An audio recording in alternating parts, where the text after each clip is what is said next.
Check me out now. Return of the smooth operator. Shotty on repeat. I say sleep later. This another favor. Consider me your neighbor. Lost a lot of fam in pursuit of the paper. She gon' catch the vapors when we slide by. The way I speak my mind, it's like I peak my prime, but I ain't close. I cruise through the night air. Fantasy a dream. Real world is a nightmare. Like Claire battling the brainless. Learn to live shameless. Talk about me a lot, but claim that I'm nameless. You aimless. So I'ma style on them. They washed up. It's a rap. Throw the towel on them. Gaining miles on them. Otakus for the win. Tacos, it depend on the mood that I'm in. Like Finn when it's time for adventure. This some new blue. Get ready to enter my mind for a few. Come and take a ride with the crew. I'ma show you how to recoup days lost when you vibe with the blue. Come vibe with the blue. Yeah. About time to regroup. Fly, got my eyes on the view. Never hear lies, only truth. Realize why they vibe with the blue. Vibe with the blue. Vibe with the blue. Vibe with the blue. Vibe with the blue. Vibe with the blue. Vibe with the blue. Vibe with the blue. Vibe with the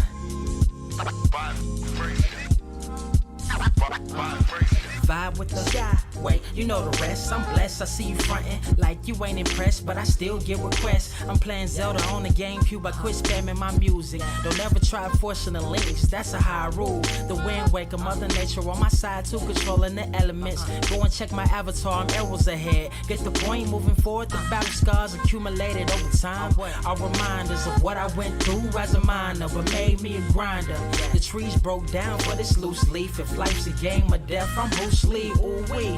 Lose sleep on the regular, trying to get this word out. Then I crash nebula. Wish I had a very odd parent, maybe two, but it's cool. Everybody pays dues. Now it's time to make moves. Granny didn't raise me to lose. Think I'm in the mood for a cruise. Wanna ride? Come and vibe with the blue. Come vibe with the blue. Come vibe with the blue. Come vibe with the blue. Come vibe with the. Check this out, y'all. I'm back spazzing like the elderly. Worth of my cousin Beverly. Never swear away from the truth. Just ask Heather. Be weather, be tripping. Starting to control like our destiny. Always give you the best of me until the death of me. My weaponry is a paintbrush. Hush, don't tell my secret. They get a hold of it. If you leak it, get it. It's cool. Got you covered though, look. But let me get back to that cool-ish, loose-ish. Why they still lying? They don't do this. Bad at board games, whole world clueless. Selling they soul for roof Chris. Who's this honored fella? Need a slice, extra mozzarella. Crew fly, let God propellers. Humanity born like they don't trust fun. Why you dodge to tell her? You don't know, but my odds are better. Life's a gamble, depending on who holding the cards. You can start living at large or it's bon voyage. Charge it to the game. Me and you ain't the same. I'm thinking bigger pictures. Why you still shrinking the frame, ever blink in the rain? It helps when your eyes dry. Mob with the bright minds. Think you funny, wise guy? Midnight marauder with a new tribe. Tired of the fake. Come and vibe with the blue sky. Come vibe with the blue sky. Why do you try? We get them high. Take them high. What I do, come vibe with the blue. Come vibe with the blue. Pass what up? Vibe with the.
Wise grass only greener when it's fertilized. Gave them truth in these songs, they prefer to lies. Destiny beautiful, adrift in her purple eyes. You can't see me, you Stevie. Wondering how I reach more evolutions than Evie and make it look easy.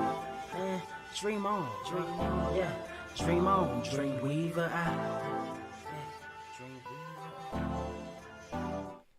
What is up, Earth's mightiest subscribers? It's your boy Ernie, Blerd Without Fear. Carter presents in the building. 1 time for the CIA, 2 times for the FBI. I don't know. I'm not gonna lie. I don't know why that. I don't know why that got me. I don't know why that got me. Y'all, what's going on, people? We are back for the 158th episode of the Blerd Cave show we do every Saturday, 1 p.m. Eastern, 10 a.m. Pacific. We got I won't say jam-packed show. We definitely got a lot to talk about. We're keeping the topics a little slim this week because I kind of feel like we're going to be doing a lot of talk about that Thor Love and Thunder. I'm going to do a lot of talk about Thor Love and Thunder, which, by the way, Taika Waititi and Tessa Thompson and Chris Hemsworth, I think while we were still live on the cave last week, had made the announcement we were going to be getting the trailer this past Monday, and because of course, that's exactly what happened. Even though everybody had to watch a slow-ass basketball game just to get it. See, y'all ain't like me. I'm built different. I just waited for it to pop up on YouTube like 5 minutes later. Dude, after the Grizzlies got knocked out, I stopped caring about basketball at that point. Yeah. Oh, no. I'm not going to lie to you. If the Grizzlies ain't in it, I don't care. That's all I'm saying. We're also going to talk about Blue Beetle. Little Blue Beetle. Cause we got some Blue Beetle news. That was a couple of days ago, actually. And also, there's a little bit of some comic book video game news. A couple of pieces of comic book video game news we're probably gonna get into, if time permits. And of course, as always, we're gonna answer questions from the chat later in the show, as well as give you our recommended reads for the week. And as many of you already know, you super chat. We'll try and get to your questions as quickly as possible.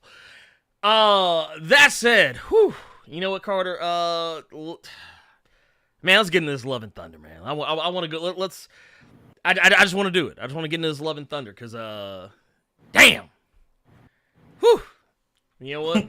Let's do it. I'm gonna play the trailer because, just to refresh everyone's memory because it has been, it's been about, a few days. Might not be as fresh in everyone's minds, like it might be how it's living rent-free in mine.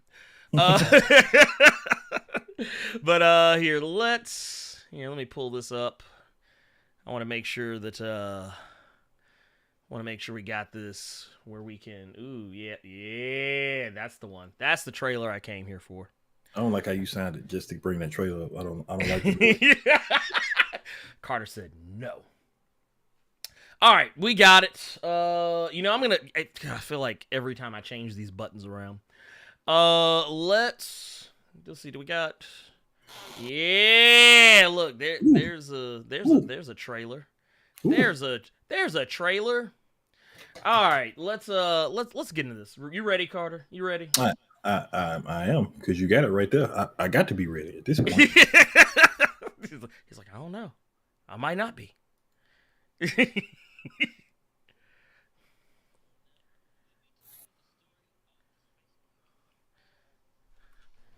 Oh, what? Man, he was a god.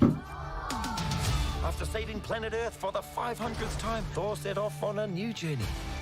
Well, he got in shape. He went from dad bod to god bod. Dude, that belly hanging still got me. Hey, that's where you at right now. Man, look, I got the Gucci man. Oh, spoke too soon. Jane?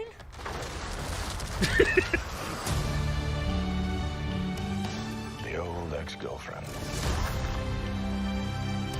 What's it been, like 3-4 years? 8 years, 7 months and 6 days. Give or take. Man, my boy out here hard body center. Hey, I would be too, though. Well, you're right. Look. The only ones who gods care about. All right, now. is themselves. Gorr, the regular white man. All gods will die. You ain't shit. I just want to say that was very, very impressive what you did back there. I'm done. He's just my first bad guy. You never forget your first. You're like,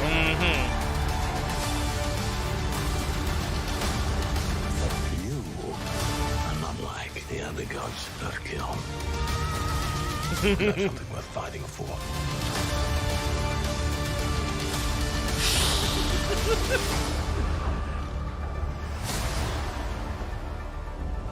Let's see who you are. I take off your disguise. And flick. Flick too hard, damn it! Should we help him? And eventually, grape. like, nah, he got it. All right, Carter. Yeah, we gonna see that on Brazzers at some point. Oh yeah. I like how when he was twirling them chains around in front of Russell Crowe, he looked like one of them motherfuckers using whip builds in Elden Ring. It was like whoosh. Either that, or he was holding it down on his side of Double Dutch.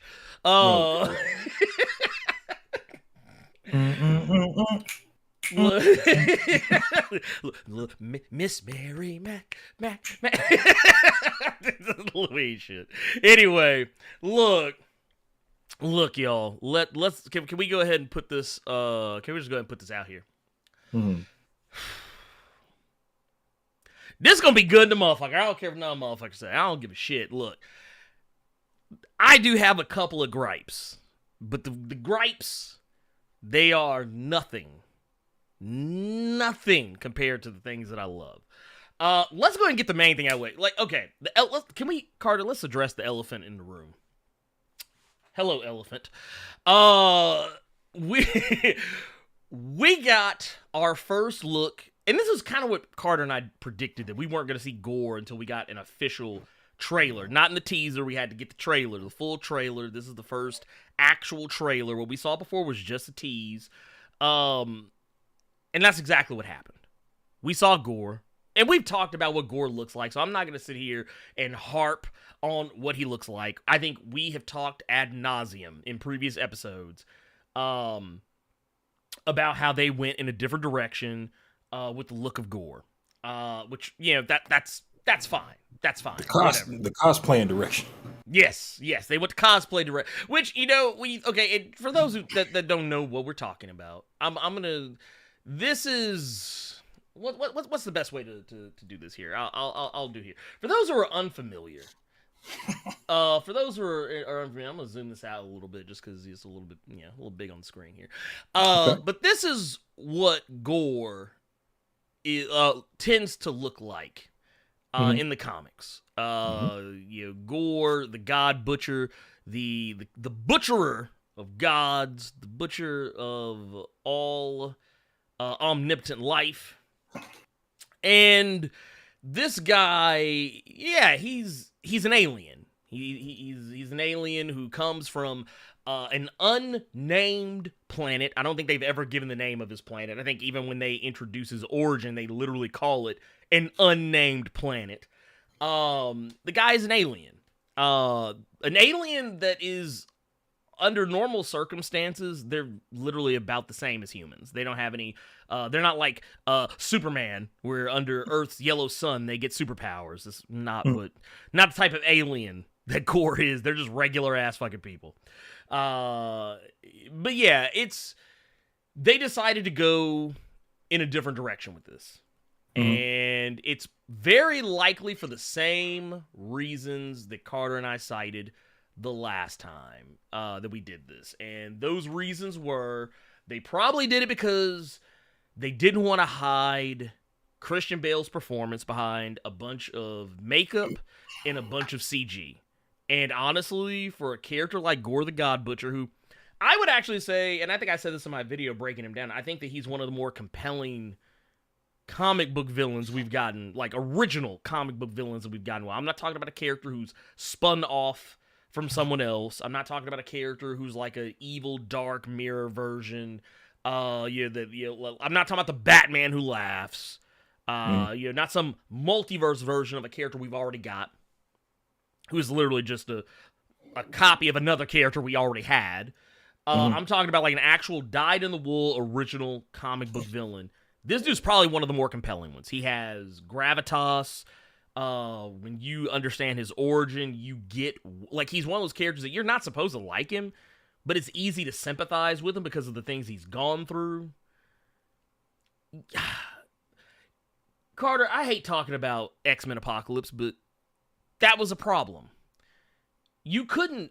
And I don't think you were supposed to sympathize with Apocalypse on any level in X-Men Apocalypse, but it was hard to... It was just hard to jive with him, period, because it was just it was a dude in a bunch of blue and purple makeup. It just was that an issue more so with acting, or was that more so an issue with script? Because one thing I can bring up is like, Rebecca Romaine had a lot of prosthetics and body paint on and was naked, so she was cold, but was still able to emanate through all of that. Well, I think, okay, so here's the difference. She still looked human. Okay. Like, she didn't have anything, like, yeah, she had tons of makeup on. Yeah, of course. But, like, she didn't have so much makeup on, you couldn't tell who she was. Okay. You know what I mean? Like, she could still, she didn't have anything that kept her from emoting. And, and once again, just in this trailer alone, Christian Bale came out the gate swinging. He had, like, I've never imagined what Gorr's voice would sound like if I ever heard it, because I just never thought I would see Gorr, the God Butcher, in anything other than a comic. Yeah. But after the trailer came out, your boy went and picked this back up. Your wrist hurt. Oh, yeah, no, this motherfucker heavy than motherfucker. Look at this shit. This shit heavy than motherfucker. Look, you could beat somebody. Could you imagine? You could beat somebody's ass with this shit. Thing is, that boy, look at it. That boy thick. I've said several times, like, a Marvel omnibus will give you a black eye. A DC Absolute will give you a concussion. Oh, yeah. You'd be like, ugh. But no, having gone back, and now all I hear is Christian Bale's voice in my head when I read Gorr's lines. And it sounds perfect. Because Gorr is the type of guy who, he has power. He's a person who's never had power. He gets power, and he knows exactly what to do with it. For those who don't know, Gorr the God Butcher's entire beef with gods comes from the fact that, at least in the comics, I don't know how they're going to do this in the movie, but in the comics, his family, his planet, was forsaken by their god, or gods. They were polytheist species, and so yeah, his entire life he grew up.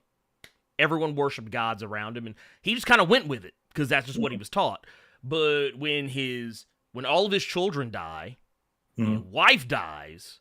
He literally watches all of his children die before his eyes, pretty much. And then he's forsaken himself because he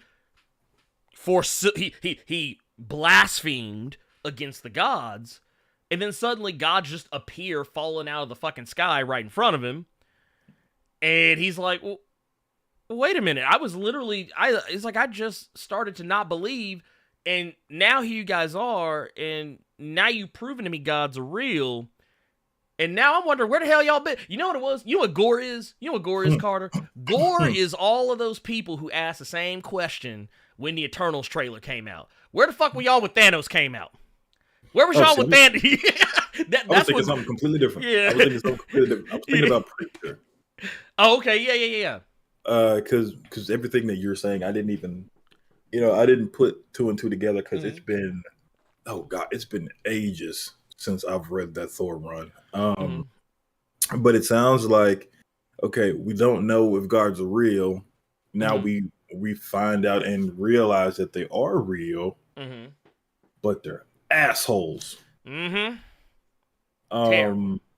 Um, so that yeah, there's preacher vibes seriously in this that I never put together like in the slightest. And it's it's almost a parallel to like I want to say a Killmonger, to be honest, Mhm. because you have those people that fuck the actor. Mhm. They liked the opinion. Yeah. And with this, when you started talking, I thought about those people that grew up. We're from the South. We're from Memphis. We grew up. We barely grew up in the church. Some Yeah. of Oh us. yeah. Yeah. So to have that be pushed on you, or just have that not even be pushed or forced, but more so that's just the way things are. You believe this, and then something horrific happens. I've seen this several times where people will be super religious, but then the one argument is always, and why are these people getting harmed? Why are these people getting Mhm. harmed for no reason? They didn't even get to Yeah. live a full life, and Mhm. then it's always the God's working mysterious ways kind of deal, and Mhm. Gorr's like, fuck out of here. He's like mysterious. Mysterious. He's, he's like, I want some obvious. Pretty Look, much, pretty much. but but once again, like I said, just based on the things you hear him say, like he talks. There's part of the trailer where, he's talking about how he literally tells you his mission statement in the trailer. He's like, yeah, all gods will die. Like that's his thing. He's like, all of them got to go. Can you keep the picture there real quick? Yeah, go ahead. Yeah. You couldn't get a little bit of prosthetics, bro. Look. I mean, you couldn't do a little bit. I ain't asking for a lot. I'm just Yeah. asking for a smidge. Just a smidge. I mean, look, actually, you know what? I can tell you, you know what, Carter? I can give you a good reason Okay. to why I think that they didn't go the way they could have gone. Okay. Because if you really think about it, if you really think about it, there is what's the best way to put this? There's a character in popular media Mhm. that he would instantly get compared to, and actually has been compared to in the past. Not on a grand scale, but like just when people started talking about, oh, this guy's coming to the MCU. If they do him the way he's supposed to be done in the comics, you know he's gonna look like, Carter? Hmm. That motherfucker right there. I could not understand where that bullshit was coming from. And Yeah. I'm trying not to curse, but I did see one YouTube channel's reaction, and I don't even like that channel's reactions. They're so never mind. I know you're talking about. But one of them real deal when the trailer was going through was like, oh, Voldemort, and I'm just like, that looks Nothing. Yeah. remotely close I to mean, Voldemort. no, not Somebody at in the chat, Brother Bay said he looked like Quan Chi. all. Look, wait a minute. Wait. Good deal. Wait, why does motherfucker look like he literally getting ready to go put hands on Liu Kang, do a tag team with Shang Tsung, and kill Liu Kang at the beginning of Mortal Kombat Deadly Alliance? This man literally formed a Deadly Alliance. Real quick. Keep that picture right there. Keep Yeah, it right go ahead. there. Okay? Yeah, go ahead. If somebody were to say that it's rumored that Christian Bale is going to be in the new Taika Waititi film Thor: Love and Thunder, there are rumors circulating of who Christian Bale could be portraying in the new Taika Waititi film. Some people are saying Gorr the God Butcher, possibly. Here's one fan-made attempt from Twitter channel Who Cares of what Christian Bale's character might look like in the film. You mean tell me that don't look like something you would see somebody made up on Twitter just to give you an idea? Oh yeah, no, like you're talking about like a mock-up. Yeah, like how people make all people made that shit with I won't go into spoilers for Multiverse of Madness, but before the release of that film, there's a certain actress, and oddly enough, an actress, we literally just talking about a Harry Potter character, but a Harry Potter actress was Emma Watson. I forgot you said that. She was originally because she had met with Marvel to play a character. There's a character that shows up in Multiverse of Madness towards the end of the movie, and a lot of people thought she was going to be playing that character. And there were mock-ups all over the internet of her as that character. There were mock-ups of what was it before Tatiana Maslany was confirmed as She-Hulk. There were mock-ups all over the internet of Allison Brie as She-Hulk. They had put muscles on her and had her painted green. Everything. I had to think about who you were talking about. I always get them too confused. Oh, I got you. Oddly enough, both were on Community. Though one was a star, one was just a guest. If the other Brie is who I think you're talking about. Yeah, the one that made the terrible mistake of marrying a Franco. I don't want to talk about it. It still pisses me off. Somebody in the chat said that he looks like a Borg without the machinery to go with it. Look, wait. He a struggle Borg. He a struggle Borg. Look, this what them Picard Borgs be looking like.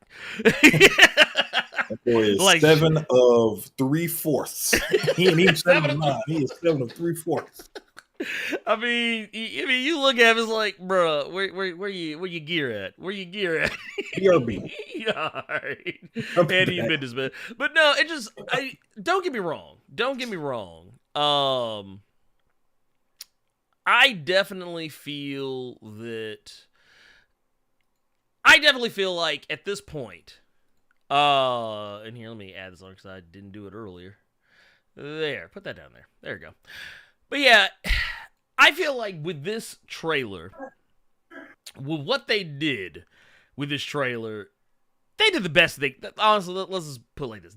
Not even just saying they did the best they could with what they had, but just I do feel like maybe they could have found a way around it to make him look the way they wanted to look without making him look like Voldemort, or not covering up the performance of they want this guy to have the full acting experience with this. That's all well and good. It's whatever. But I do feel like just what little bit we saw in this trailer, he did actually deliver on some things. Now, there's a point in this trailer where some shenanigans are going on, more Gorr related shenanigans. Carter, one of the things people kept talking about ever since Gorr got included in the MCU is... So you know what that means. You know what that means. That means we're getting Null, right? We getting King in Black. We getting all black. it's gonna be an... That's what everybody's been saying to me. That's what everybody has been saying to me. They're like, man, we getting Null. We getting Null, baby. Yeah, and those same people, you, my good man, did not let breathe about Tom Cruise. I was very polite about it. You didn't let them breathe until the movie came out and still said something to him even after it was out. Oh, yeah. I still say Tom Cruise is the best part of Multiverse of Madness. Those same people are the same ones who saw that zombie Doctor Strange and swore that was Null. Oh, no. Even when Donnie Cates said on Twitter that was not Null. No. He was like, no. Everyone's like, no. He don't know. He doesn't know. You know how Donnie Cates knew it wasn't Null? You know how he knew? Because he didn't get a check. There you go. When Shang-Chi came out and the Guardians of the Galaxy game came out, I believe it was, who was it? Oh, it was Jerry Conway. Okay. Believe it. I didn't even mean to form that as a question. But no. Marvel writer Jerry Conway, who is the co-creator of The Dweller in the Darkness in Marvel Comics, he actually tweeted about it, saying that, oh yeah, he's like, because someone asked him if he knew that one of his creations was in like a video game and a movie. And he was like, yeah, I knew. I got to check for it. He said that's how he knew. But the thing is, he said he forgot he even co-created that character. So, like, he said he only knew about it and only remembered he did that because he got a check for when those were included in video games and movies. But no, getting away from that. I think Null was created. Null is new. He is new. He's new. People understand here. Exactly. He's new.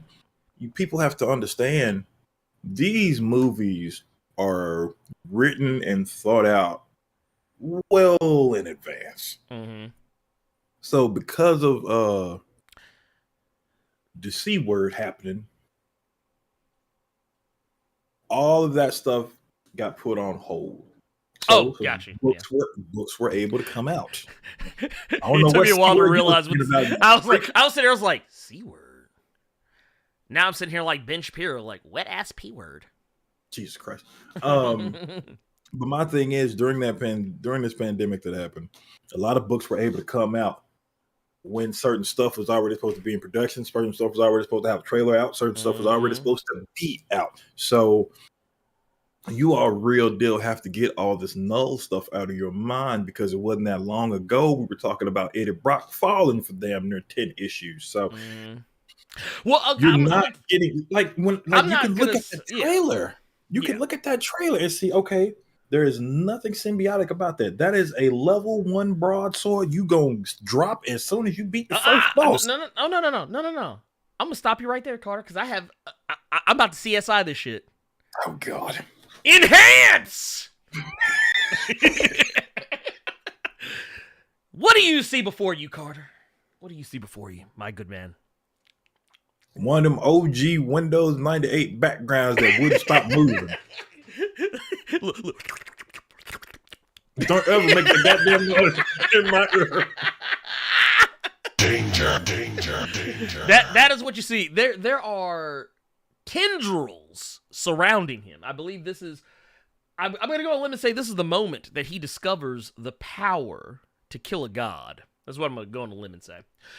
And we, like I said, going back to this, we see him in this same environment in this shot right here, where here he is. He is surrounded by these tendrils. Even at another point, yet again, right here, surrounded by tendrils. Now, granted, all black itself, the sword that is, basically, which, to be fair, when he found the power, wasn't in the form of a sword. But in this trailer, we see him with what appears to be his weapon of choice. Level 1 broadsword. Yes, y'all know, dude, don't lie. You know this the S-Stock. You know this S-Stock. But you know how Marvel is. They usually like to hide the CG. They usually like to remove things. Remember Thor Ragnarok, where the end of the trailer, he has like the lightning swirling all around him, and they changed it to where you couldn't see that he was missing an eye. They like to do shit like that. They like to scrub stuff out of the trailers. I know I'm turning into conspiracy brother right now, but I will say, where there is smoke, there is most certainly fire. I'm not saying Null is in the movie, but I do think that they are going to address, because this is what I think a lot of people don't realize. There was never a plan, ever, for Gorr, the God Butcher, to be connected to symbiotes. I don't know if anyone realizes that. That was never really like a plan. Donny Cates has said it himself, and I've even talked to him about this, a few years back, about how the way all that came together is that when he started writing Venom, he said, "Hey, Jason," because they are friends. He said, "Do you have any big plan for?" He's like, "Remember that one issue of Thor you did where like the two gods like fell out of the sky?" He's like, "You ever plan on doing anything with that?" And he was like, "Nah." And Dime's like, "You care if I do something with it?" And he was like, "Nah, go ahead." And then he did. There was no major overarching plan, at least on Jason Aaron's part, for that. Can I say this? You may.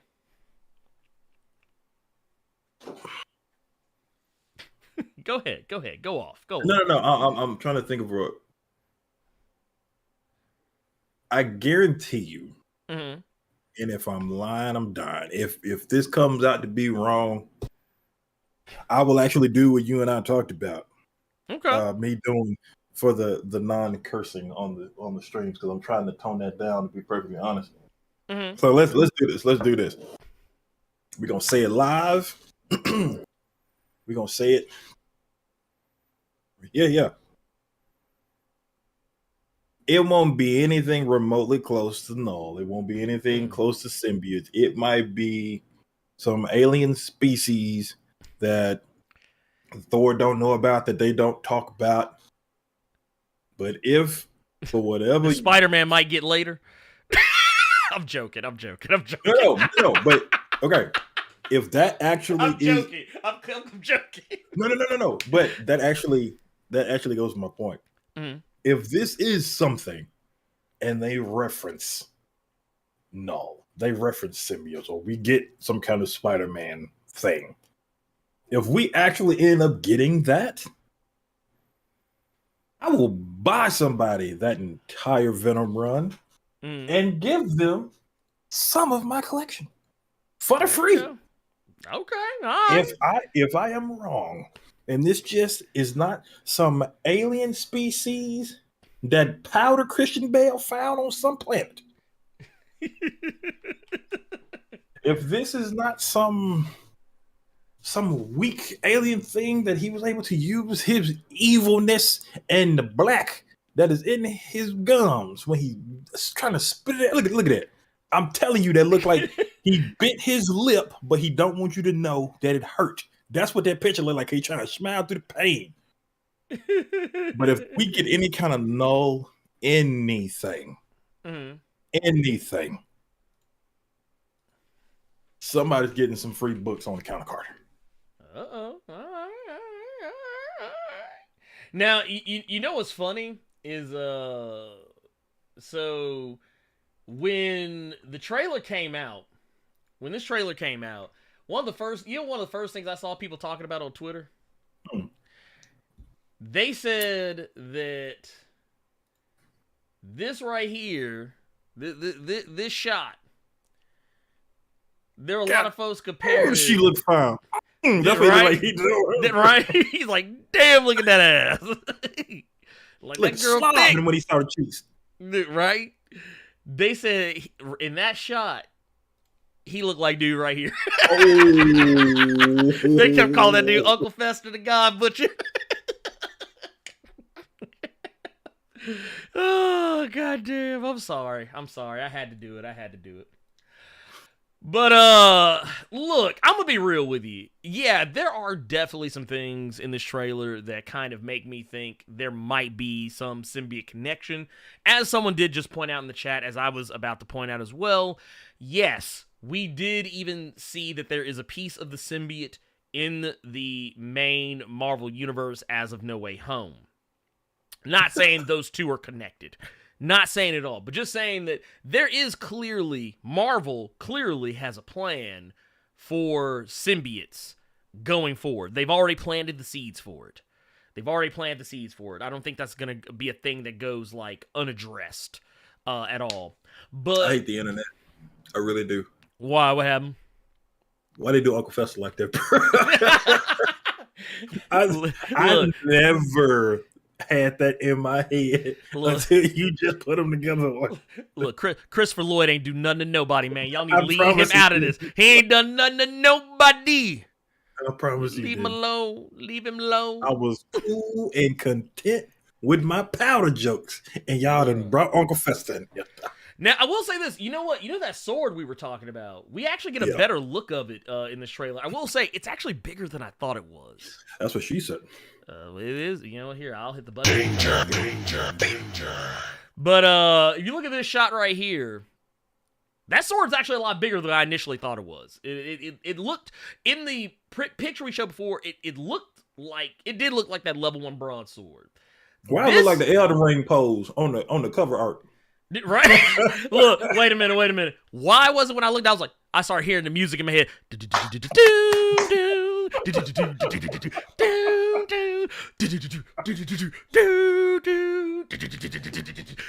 Oh God! When I saw that picture, I started playing that menu music immediately. I ain't gonna lie. Can I just be honest with you? That music gets me hype every time I hear that shit. Cause I'll be like, ooh, man, I want to go beat some ass. I didn't even realize on the last boss they played that music again. I said, yeah, I knew what y'all was doing. Oh yeah. Oh no. Yeah, cause dude, when I walked in, I started hearing. I was like, oh, am I about to beat the boss to the theme song? Oh, let's go. But no. Let's get into There's some other things I want to talk about with this trailer as well. Some other things that come up. Let's talk about Jane real quick. Yes. In the previous trailer, we didn't hear Jane speak, and I'm not gonna lie, I don't think I talked about this last time. But there was a concern that I had, and my concern was confirmed in this trailer. Now, I want to preface everything I say with, I'm not hating I think I know on what the you're about to decision. say. Okay. Okay. Yeah. I think we might be on the same page. Those who are familiar with Jane as the Mighty Thor, you will probably recognize that when Jane is Thor, she's not exactly Jane, if that makes sense. She's actually Thor. Like, Yep. yeah, like she even gets the Asgardian font when she talks, which is basically, a lot of people never know this. Some people just think it's just a thing of flavor to make it look cool. But what a lot of people don't realize is, and they even confirmed this in Donny Cates's Thor very recently, that is actually meant to confer how they talk. That they talk with a regal, very like thy and thou and whilst and won't, that kind of way of speaking. That's how she talks when she becomes Thor. And when she becomes Jane, she's back to regular. And they even made a joke about this in Donny Cates's Thor, where Thor was speaking normal. He actually had normal, comic book, text font in his speech bubbles, and Jane called him out. She's like, are you trying to talk with a New York accent? And then he went back to talking, the other way, and they were like, yeah, it's the way he talks. But not only does Jane do that when she's Thor, she also, you can tell her thought processes are in normal Jane, or normal text font. It's basically just a way of saying that when she becomes Thor, she's not just Jane, she is Thor. So she speaks differently and has a different attitude. She's not like, it's not like Jane picks up the hammer and, oh, well, I'm just Jane, but I got, the hammer now. It's kind of like how, when Cap picks up the hammer in Endgame, he's still just Cap. He doesn't turn into like Thor, whatever. In this, like when a white dude go to like the hood and buy a brush, he don't just start imaginary brushing his waves. Right. You just made me think about that episode of Atlanta. I ain't gonna lie. You just made me think about the episode of was Rich Wigga, Poor Wigga. Yeah, he was there like, I'm playing Best Buy brushing all the way. I died. I was like, I ain't gonna lie, that episode about killed me. That episode literally about killed me. but no, Ernie, I want you to take this pencil and go make a beat on your table. He was like, oh, wait a minute. Nah, when George Wallace said orange I said, "Oh my god, no, he did." Ooh, yeah, he did. Ooh, I was like, bro, y'all don't know what I'm talking about. If you don't know what we're talking about here, go watch Atlanta. There's an episode called "Rich Wigga, Poor Wigga." That is the greatest episode of Yeah, Atlanta. I ain't gonna lie. That actually took down Teddy Perkins. Like, Teddy Perkins is my favorite episode of Atlanta. But that's my new favorite episode. Like, I saved that entire thing. I swear to you, and I'm calling this. Mm-hmm. That's going to be, the end when George Wallace just got up. You are white. Oh yeah, yeah. Only. That I will put money on it because I saved it in my phone and I'm waiting for the day for a white person to say something on a black Twitter post they got no business. That's gonna be a meme. But look, here, That wait. I want y'all. be Look, wait a minute.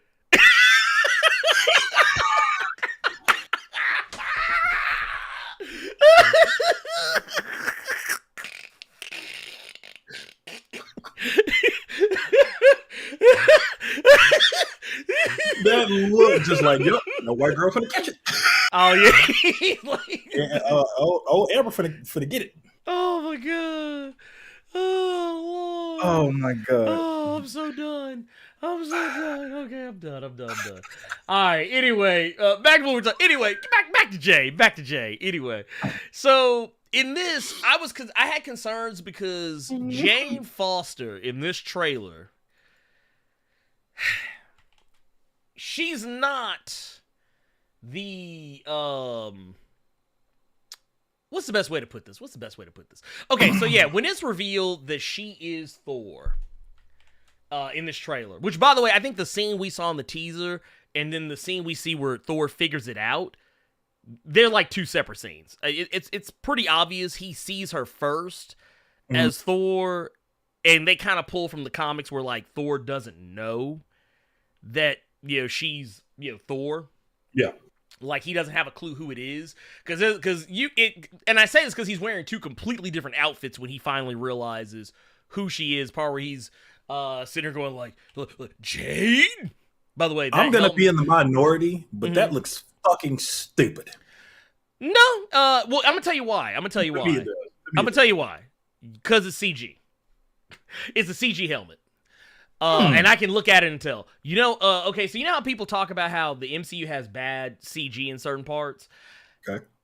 It's not isolated. Like, there are things I've noticed over the years. Like, okay, case in point. Y'all know Robert Downey Jr. has not worn an Iron Man suit since Iron Man 2. Ever.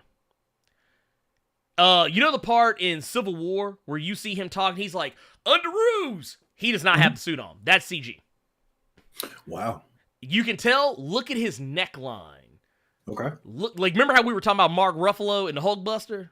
You want me to look at that dirty shirt ring on his neck? Yeah, he got the dirty shirt ring on his neck. Yeah, yes, he has a dirty shirt. Him and Rhodey both have it. and the reason why it sticks out to me now is because I've seen behind the scenes footage of that scene, and what he has on, he has the chest piece. He has the chest piece on, but like his arms, his legs, everything from like the waist down, his arms, whatever, and head, there's no helmet on him. He is not. Tony Stark has like Tony Stark, as Robert Downey Jr., as Tony Stark has not had a suit on, a full Iron Man suit on since Iron Man 2.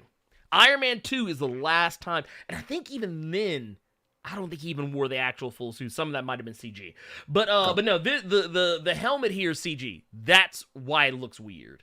But getting away from that, Jane in this it's just Jane. She's not regular degular Natalie Portman. Yeah, which means, don't get me wrong, she looks cool. I did like this. Yeah, this shot right here, because I think what this was supposed to be, you know how like in when they were doing the Mighty Thor, how she could throw the hammer and she could make it just like go all over the place. I think this is kind of supposed to be like a take on that, but like just dialing it up to 11. I thought it was just because Hela, since that's the last time we saw the hammer.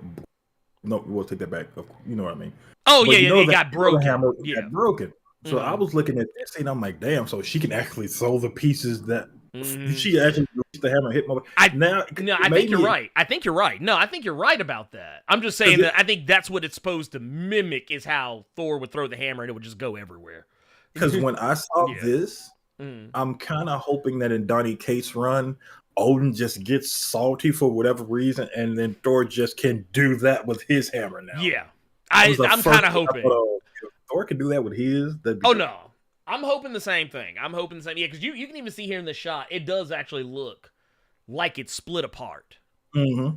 Like it looks like it's actually split apart. But yeah, the one gripe I have with is just that I feel like as Thor, and also you can tell that helmet might be CG as well.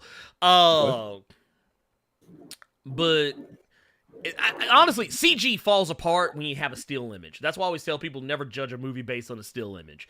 When you see it moving, that's when you need to judge it. But no, so I like what they did. Like she got beefy for this movie. She got beefy. I didn't think she could get this beefy.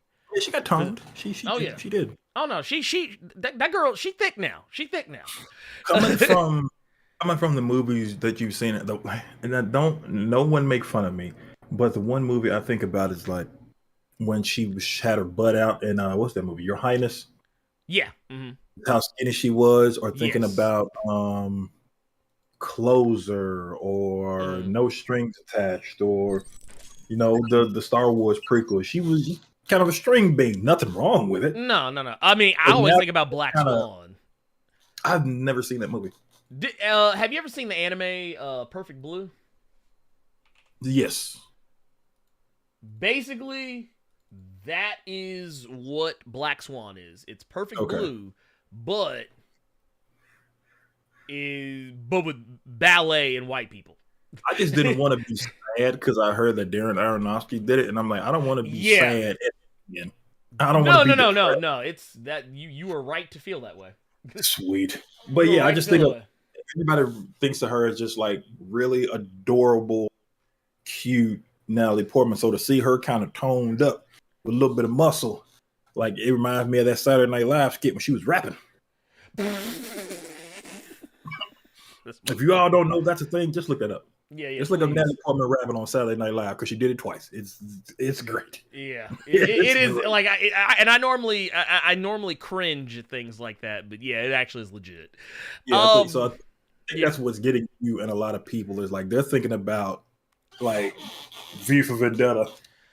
Yeah, yeah, and slick head Natalie Portman. So to see her with that's tone right there in that arm. So I think she got some muscles.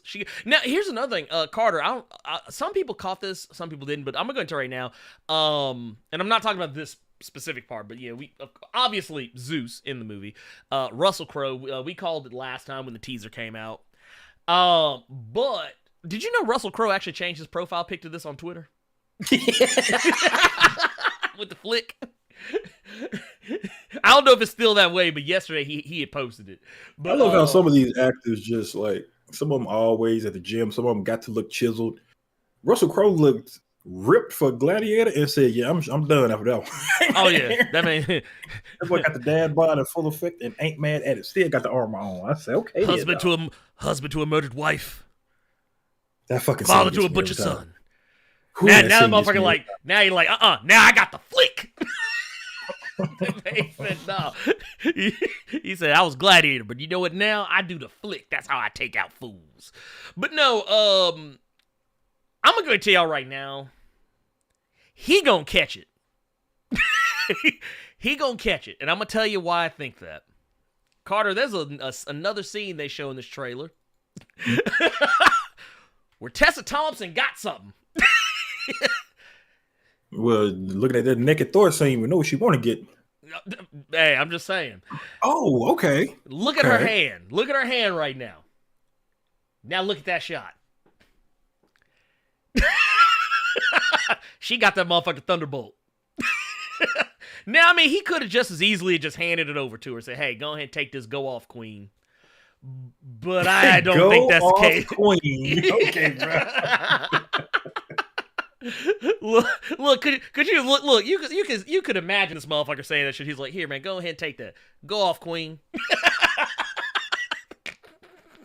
Now that is Zeus, correct? That is Zeus. That is Zeus. I think this iteration of Zeus don't mind catching it because he will never catch it as bad as he caught it from Kratos in God of War 3. So I don't think Powder is going to do him that bad. So yeah, go handle that lightning bolt. You know what this is going to do though? What's that?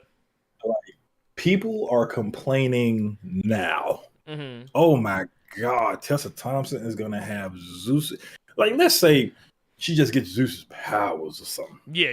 Because she's already queen of Asgard, mm-hmm. which made people mad, and people act like there are so many people, it seems, did not finish watching Endgame, or they just deleted that scene out of their mind. But there were so many people that were upset and shocked that she was just running Asgard, even though Thor did that. They cut. That's why we getting this movie with him and the goddamn Guardians, because he gave it all to Valkyrie. You know what they did?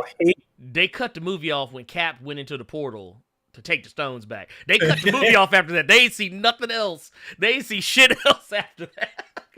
So this is like, if she starts like running, like she's already running Asgard, but if they let her get Zeus's power, she really running shit with the lightning bolt.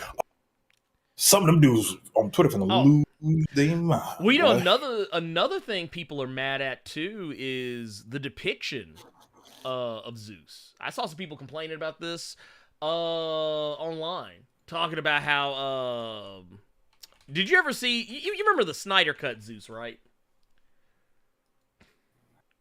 The Zeus that was in a Snyder Cut? That movie was 4 hours already. Thank you for pointing that out. So the guy who played Zeus, I'm gonna pull up an image of him just so we can be fresh as hell. This is what this guy looks like. Like, this is a picture of what he looks like normally, just out in the world, and then what he looked like is he looked like he ate Brian Cage. But no, people got mad because they're like, oh, see, because ever since because this is there. I don't know if you know this, Carter. There's a contingent of DC, not even DCEU, but just Snyder Cut stans who every time a new Marvel thing comes out, they have to hate on it because people love Marvel stuff so much. They've been doing that for She-Hulk ever since that trailer. Yeah. Oh yeah, even before that. I remember when what was it? There was when God, what was the whatever the next new big Marvel movie was going to be a ways back. People kept bringing up Professor Hulk. Oh, Professor Hulk looked awful. He looked awful. Blah, blah, blah, blah.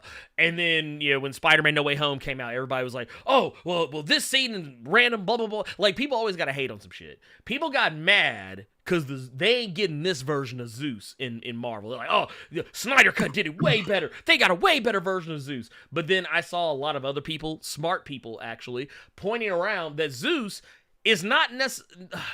A lot of people, that's how you know motherfuckers don't know anything about mythology. Zeus is a philanderer. That dude stays trying to get some. I would imagine that a dude who has time to look like this ain't got time to to be doing the flick. Dude, he ain't got time to be doing the flick. When I saw Russell Crowe's version of Zeus, I thought about the old Disney Hercules movie, that version of Zeus. Yeah. I don't think about the Snyder Cut. No, dude, first off, ain't nobody, like, honestly, ain't number 25,000 bots thinking about the Snyder Cut. Let's go and just keep it a buck. But no, yeah. God, people come. Plus, like, look. That's Zeus. That's their version of Zeus. Yeah. One reason being because Russell Crowe is a phenomenal actor. Second reason being, you saw that chest plate Russell Crowe had on, is to hide the flab. He wasn't trying to get ripped because he's probably not going to be in the film that long. No. So why am I going to try to get Jack, do this, do that for a scene where I'm not even going to be in it? I'm just going to come up there, enjoy myself, enjoy my time with the cast, and flick Thor naked, apparently. But I mean, yeah, if you're gonna do it. Miss me with that silly stuff, man. I will say this though. I will say this. Yeah, for those who, and I knew this was gonna happen a ways back. For those who are mad, Yeah. and here actually I'm gonna point this out just because I thought this was cool. First off, yeah, you might want to go ahead and get used to the idea of Tessa Thompson running shit, because the reason why she's sitting in that chair that she is sitting in is because she is recognized as the leader of Asgard. Like, they're sitting on a they're at a pantheon. This is at a pantheon to discuss some shit, probably about what's going on with Gorr the God Butcher, most likely. Probably to talk about what's going on with the gods getting clapped. But Carter, did you notice someone in the bottom right hand corner? I didn't notice it until somebody on Twitter mentioned it. Because was the scene when they showed it in the trailer, was it this panned out, or was it just Tessa Thompson? No. It was just Tessa Thompson and okay. And Thor. And this was actually an image that was released shortly after maybe about a little bit before the trailer actually came out. But in that bottom right corner, right here, that's Bast. Look, here go. Look, they go. Look. That's gonna be so nasty. People gonna start doing that stuff again. Wakanda forever. I love Black Panther. That got ruined for me because of T.I. Oh yeah, no. When he was at that press conference with the nappy hair and the city gear wrinkle shirt, talking about Atlanta is Wakanda. It must be protected. Get this cone off my TV screen, please. Yeah, I was done. Here's one last thing I want to talk about real quick, and then we'll kind of move it on along. Yep. So there's another shot in the trailer where we get to see some pretty awesome shit. You see a lightning bolt man, one man. Yeah. You get to see Jane holding up the hammer, getting that lightning in her. But there's also something else you get to see.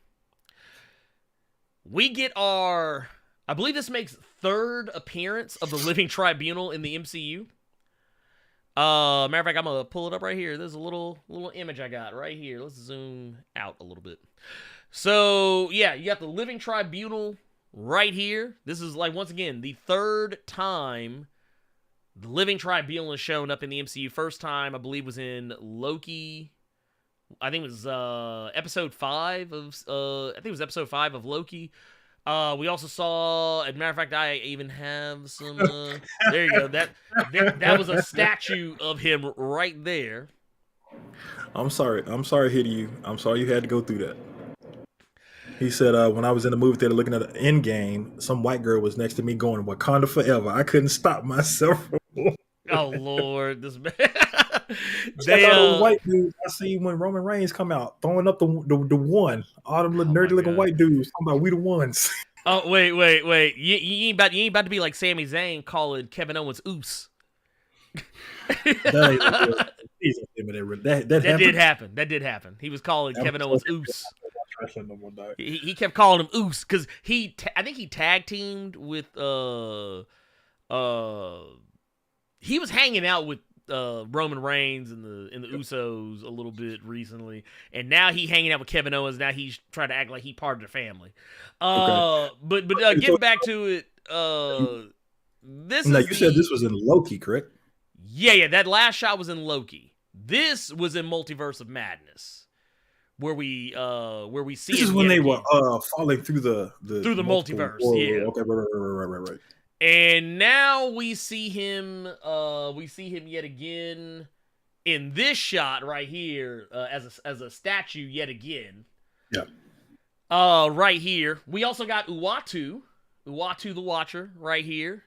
And notice he actually doesn't look like this version. Oh, that's so nasty. That scared shit out of me. Well, no, because this is from Guardians of the Galaxy Volume 2. When they first introduced Watchers, he actually looks more like the Jeffrey Wright version. Yeah, that was gonna be my question. Is he still gonna get voiced by him? Yeah, I think so. If he shows up again, he's gonna be Uatu. Like, if you look at the statue, he has more more black features in the statue versus versus that. But you see, like right here, look, he got the big look at that big nose. Look, he got a big bell I pepper knew that was coming. I nose knew you was gonna say it. I knew you was and the gonna thick say lips. you are not right. You are not right. I knew you was gonna say it. Hey, I'm just saying. We also got Infinity. Infinity is over there. For those who don't remember Infinity from the comics. I think she even had her own arc in one of the That was Al Ewing's Ultimates, correct? Well, I think she did show up in that, but she originally showed up back during like Infinity Gauntlet. Okay. Like cause she had, I think her and Eternity, Infinity and Eternity had become one. Okay. In that, but it was but yeah, she is a thing. You don't see her very often. Yeah. But she is there.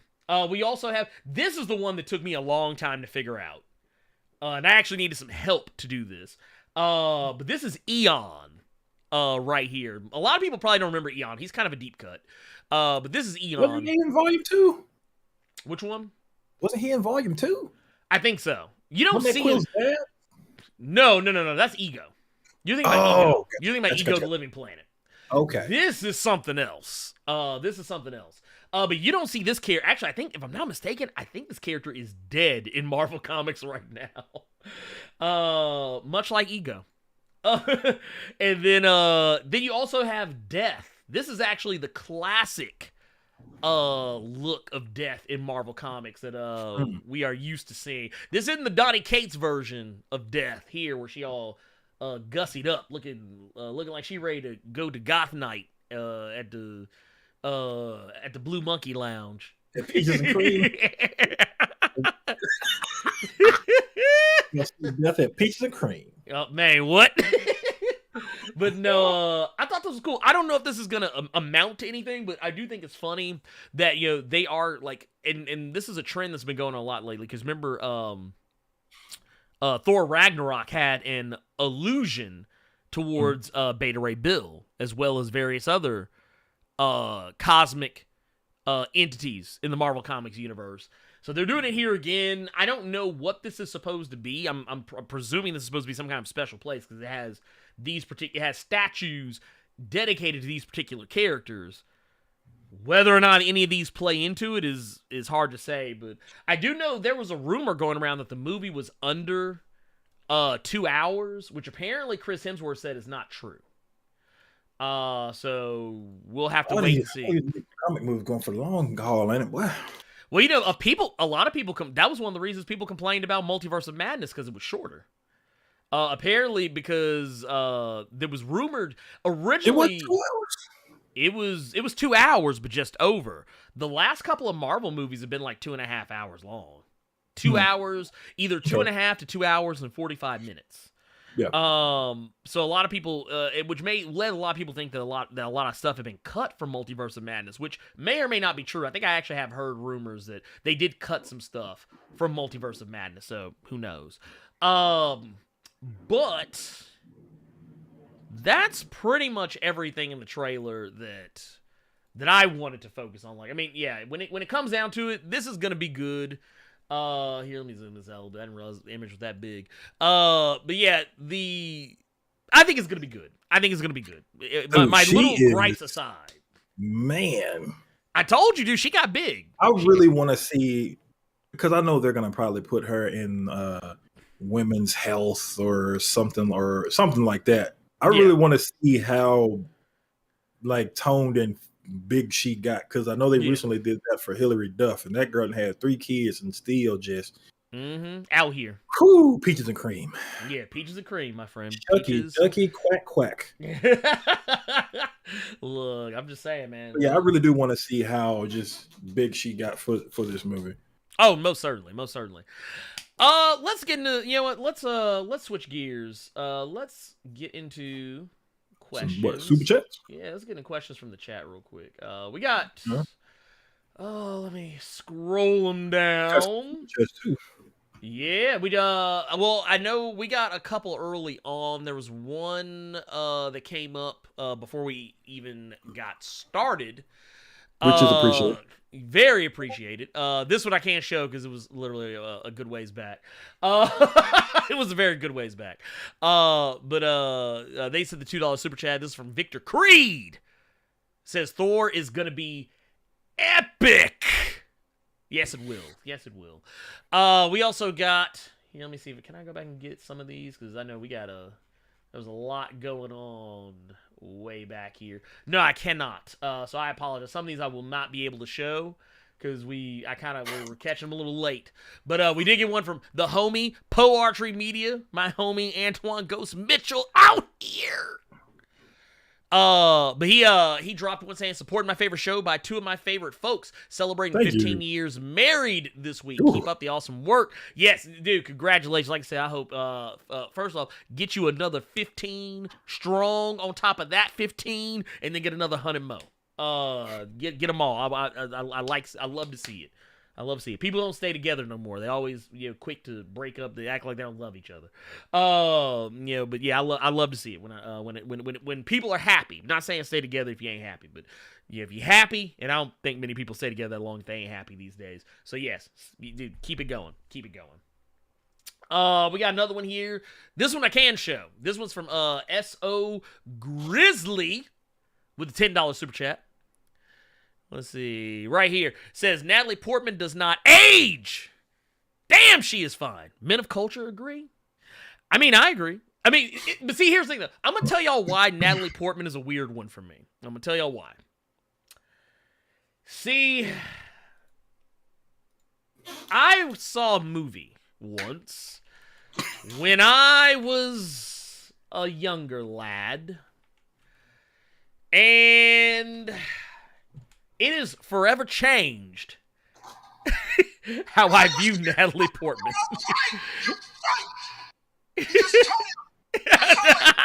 This man, you ain't shit. You ain't shit. You ain't. Let me tell you now, you ain't shit.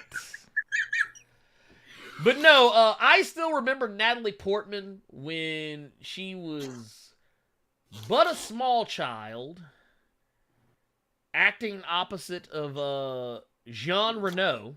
From Onimusha 3 fame.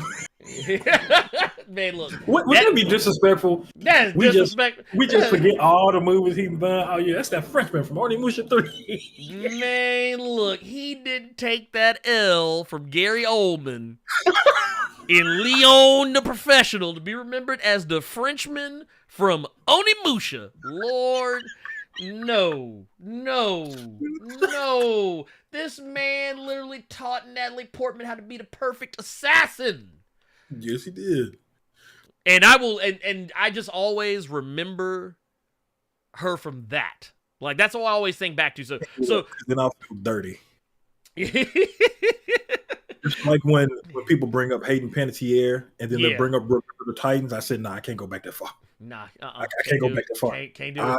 Start from Heroes on up. Anything else, I might get arrested for thinking about them thoughts. No. Yeah, no. Can't do it. I can't think about the professional, sir. Give me V for Vendetta and Padme and them. All the way up here. I can't think about the professional. By the way, we got another one from Blue L Mon. Says, is this the sequel to The Nun? It's talking about, going back talking about how Gorr looked like Valak. Or not Valak, but what was the nun's name? You ain't shit. You ain't shit. Oh my god. I'm done. Jean Reno was in that Godzilla movie with Matthew Broderick. Yeah. Yep. So sure was. That nasty P. Diddy song.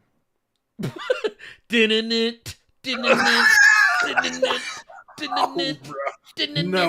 we're not doing that. We're not doing that. Let's get the show moving. Get the show moving. 2 hours. 2 hours. Let's go. Let's go. Blerd case. Come on, let's go. I'm done. We ain't doing that. Walk with me. Doing it. They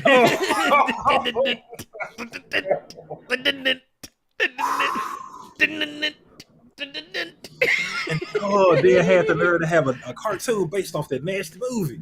Dude, they needed their whole ass beat. But anyway, yeah, thank you. I don't even know what kind of currency it is, but thank you for the 25. I was gonna say, like somebody got punched in the stomach.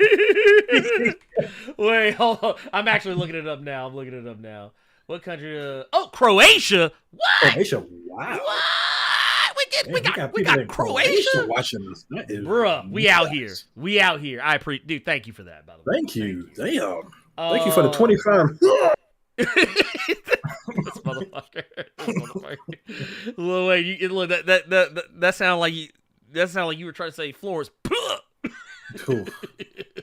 We got another one here from Gokon Sure His Baby's Father with the $2 super chat. Says, how they Hulk but not Thor.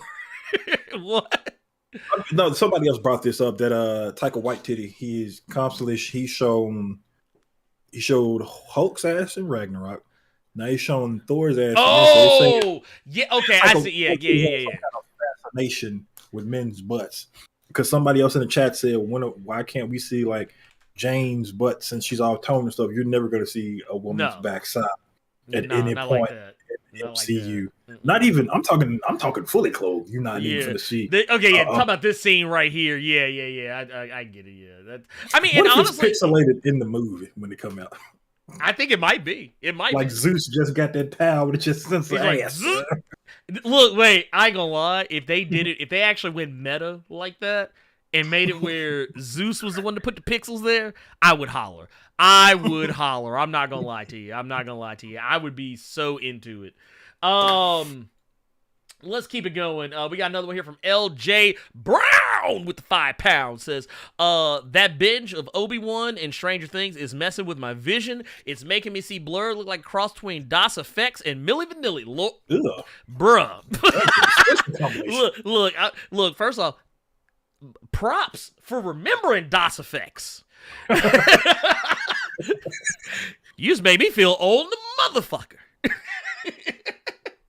By the way, if y'all have never heard it, there's a song, and it has no, this isn't, Das Effects isn't in it, but at least I don't think they are, in any grand capacity, but there's a song, look it up, by The Last Emperor, called Secret Wars Part 2. I can't remember where he did this originally. I think it was on the Lyricist Lounge.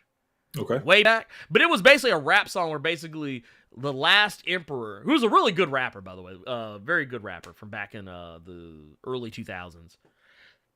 Late 90s, early 2000s. But basically he did a song where he talked about what would happen if certain rappers went against certain superheroes and supervillains. So it was like, so he had like Method Man going against Ghost Rider. He had,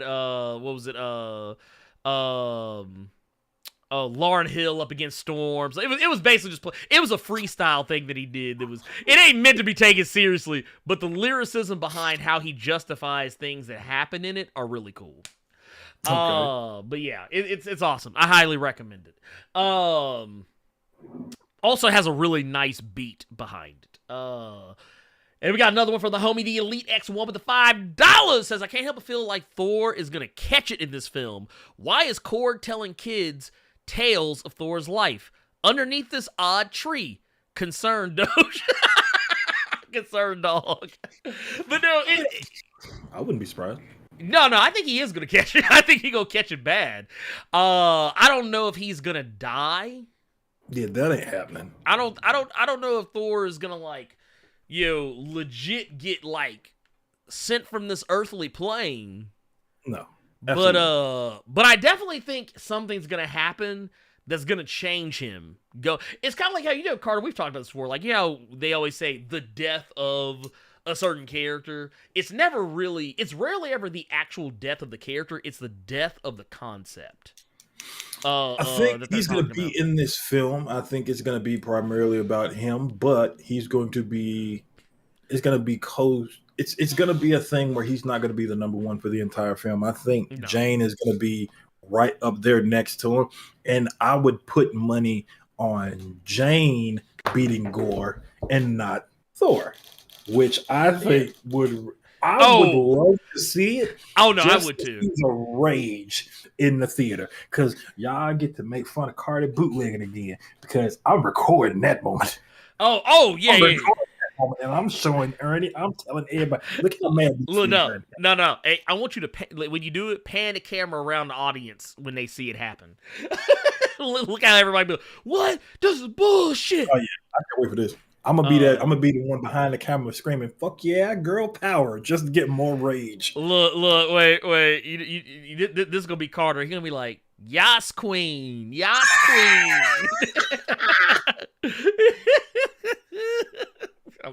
Anyway, I'm sorry. I'm done. Right. I'm done. Anyway, let's keep it moving, man. We got some other news to talk about here. We also got Blue Beetle. Blue Beetle set photos got leaked. These are not photos that were officially released by DC. I'm pretty sure they wish these didn't get out, but the reception of these set photos very likely might have changed. May have, I think, changed their opinion. So These are some of the best looking leaked photos I have ever seen. Well, you know who did them, right? Mm-mm. It was Just Jared. So, Okay. Just Jared is really good about getting high quality. Remember when Shazam was still in production? Just Jared was the reason why those high quality set photos came out of the Shazam costume. So yeah, but for those who don't know, there is in fact a Blue Beetle movie coming out. I think was starring Zolo Maridueña from most of y'all might know him from Cobra Kai. Y'all might know him from Cobra Kai, but actually here, this young lad. Isn't he the one that fell off the thing or something? He was, we're talking about in the fight at the school, and he got paralyzed. Yeah, like he got banged, didn't it? Yeah, he was the one that got banged. Okay. But he's still around. He's still around. Which, by the way, I think Cobra Kai season 4 is coming up soon. Okay. But yeah, basically, the movie is still in production. It went from, I want to say, I think it went from being an HBO Max exclusive to, I think they're now going to make it an actual theatrical release film. That's a bad idea. I mean, I don't know. I think it'll be fine. I think it's actually not a bad idea at all. Because they want, contrary to popular belief, not a lot of people have HBO Max, and the ones that don't have HBO Max that won't go see it in theater, they're just going to go pirate it anyway. So it's not going to matter. It's not going to affect, piracy actually really doesn't, even though it does affect the film industry, it doesn't affect it in the same way that I think people think it does. It's a very, it's not an unharmless way. It's not like a completely harmless way, but it's also not a 100% harmful way. Not as bad as it was when you and I were. No, because back then you could get the bootleg, man, and you could just go get the movie and be done with it. That is what was killing people back in the day. It was. I don't think now with all these different streaming services and Fire Sticks and all that, I think they got stuff prepared just for stuff like that. No. They'll be fine. They'll be fine. One thing I want to ask you. Go ahead, shoot. Why is it Jaime instead of Jamie? Because that's how you say it in Spanish. Is it? Yeah, J is pronounced with an H. It's okay. I always wondered why why it was like you would pronounce it like that, and then I saw someone else. I never knew that. I never knew that. Yeah, Jaime, like jalapeno. Okay. Like, gotcha. It's not jalapeno. It's jalapeno. it's jalapeno. Kind of like bologna is really bologna. Yes, exactly. Okay. Gotcha. But yeah, Jaime Reyes, his version of Blue Beetle, which is very different.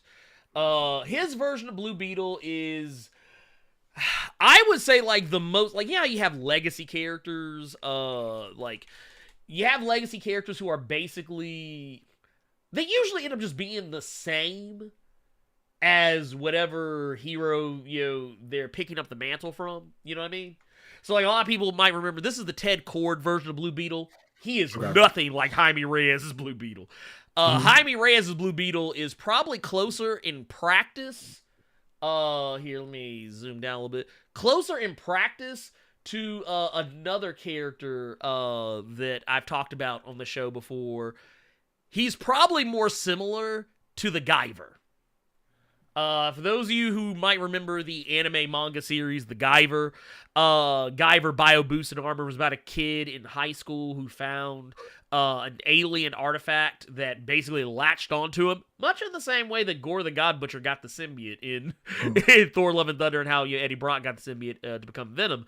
And it allowed him to transform into this otherworldly alien fighting machine. That's pretty much what Blue Beetle is.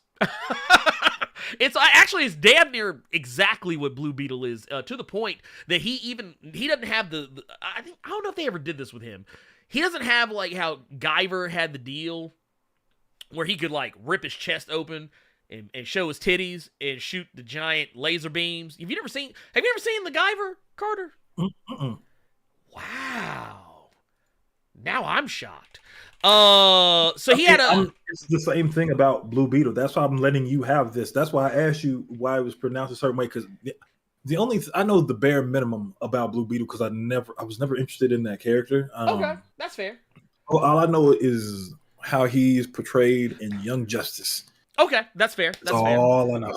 So the Guyver in the anime had a super ability called the Mega Smasher, and basically he would rip open his chest, and he had these what looks like boobs, but it's actually like these photon cannons, and he could fire off this massive beam that he could literally remember how the jungle looked in Predator after the Predator blew up? Yeah. Imagine that, but in a straight line across a city. Okay. Basically, he take out the bad guy, everybody died. Everybody got to go. But no, so the thing is, so yeah, this movie is coming out, and Just Jared got the images. We're actually gonna use this one. We're actually gonna use this one because these are mostly like phone. These are landscape, not landscape, but portrait images. But you can see right here, you can see the suit. It looks pretty cool. Now, here's the thing. A lot of people responded very favorably to this, and for good reason. The suit actually looks good, but here's the thing is, this isn't the final look of the suit. You can look at it and tell they're going to touch it up with CG. Just like what they did with Shazam, just like what they do with Black Panther, Captain Marvel, even a bunch of other, even Thor gets touch-ups on the costume. But yeah, they're gonna go back and touch up over. My concern when I saw these wasn't that I thought it looked bad. I was like, oh, people are gonna tear this shit apart. It looked really good to me. It looks really good now. Well, no, I'm gonna tell you why. It's because of what I just said. Because a lot of people aren't as familiar with Blue Beetle, so they're not even really. There's a lot of people who don't even know what he should look like. Okay. But I was looking at it, and I could tell that this suit was going to be touched up with CG. This is not meant to be what the suit is actually going to look like 100%. Yeah, like the top part with the mask and the chest piece, the boots and stuff like that. Yes, but I guarantee like they pulled that straight off the Injustice game. Yeah, no, they did. You could tell they did. And I also like the fact that you also get an idea of what he looks like without the mask on when he's in the suit. Like it looks really cool. We've also got there's a shot right here where he got knocked onto a car. I thought that looked really cool. And like I said, just other little random shots you can kind of get a good idea of what this guy's gonna look like. It looks awesome. I think this looks really good. Like I said, my concern wasn't that I thought it looked bad. I thought that other people were going to think it looked bad because they were going to expect it to have a fully finished look, even though it's a set photo. Like, a lot of people never understand that what you see. Like, it's really weird. Even though we live in this era where people know how movies are made, there are still people out there who expect everything to look like the finished product on the set. Like, they can't use their imagination or they act like... It's kind of like, when people always make fun of people for watching wrestling even though it's fake. Yeah, it's like, but you also do have some people who watch wrestling, they know it's fake, but sometimes they still treat it like it's real. Yeah. or I will say real, staged, predetermined. They don't like using the F word because they do actually take bumps that hurt. But yeah, I think a lot of people, I was, and even Zola, he actually even came out and said that he appreciated, you know, people's positive response. Yeah. To the photos, which I thought was actually really cool. I don't know how DC feels about it, but I'm pretty sure they're pissed that this shit got out. Because, you know, a lot of times, like, DC, Warner Brothers, and not just them, but other companies as well, they don't like when this shit comes out because it's, for one, it can spoil things. It can paint a picture of something or an expectation of something that cannot be obtained or sets an unreasonable expectation. But, I mean, I think in the end, I think this was probably for the best. The costume looks great. I think Zolo's going to knock this out of the park. We're going to be getting our first Latin superhero on the big screen. Which I think is a great thing. It's long overdue.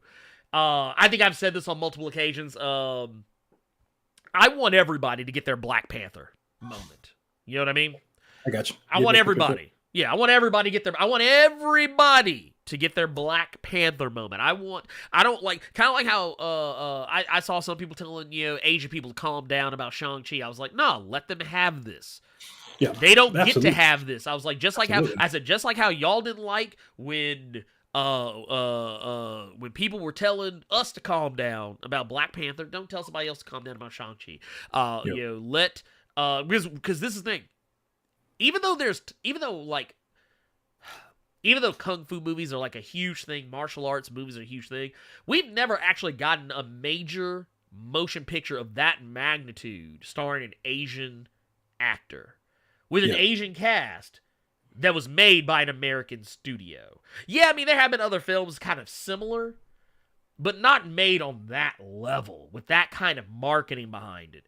And this is going to be the same thing with this, with DC and Blue Beetle. I think that this is going to be great. I mean, I hope it's going to be great. I don't want it to be bad. I never want anything to be bad.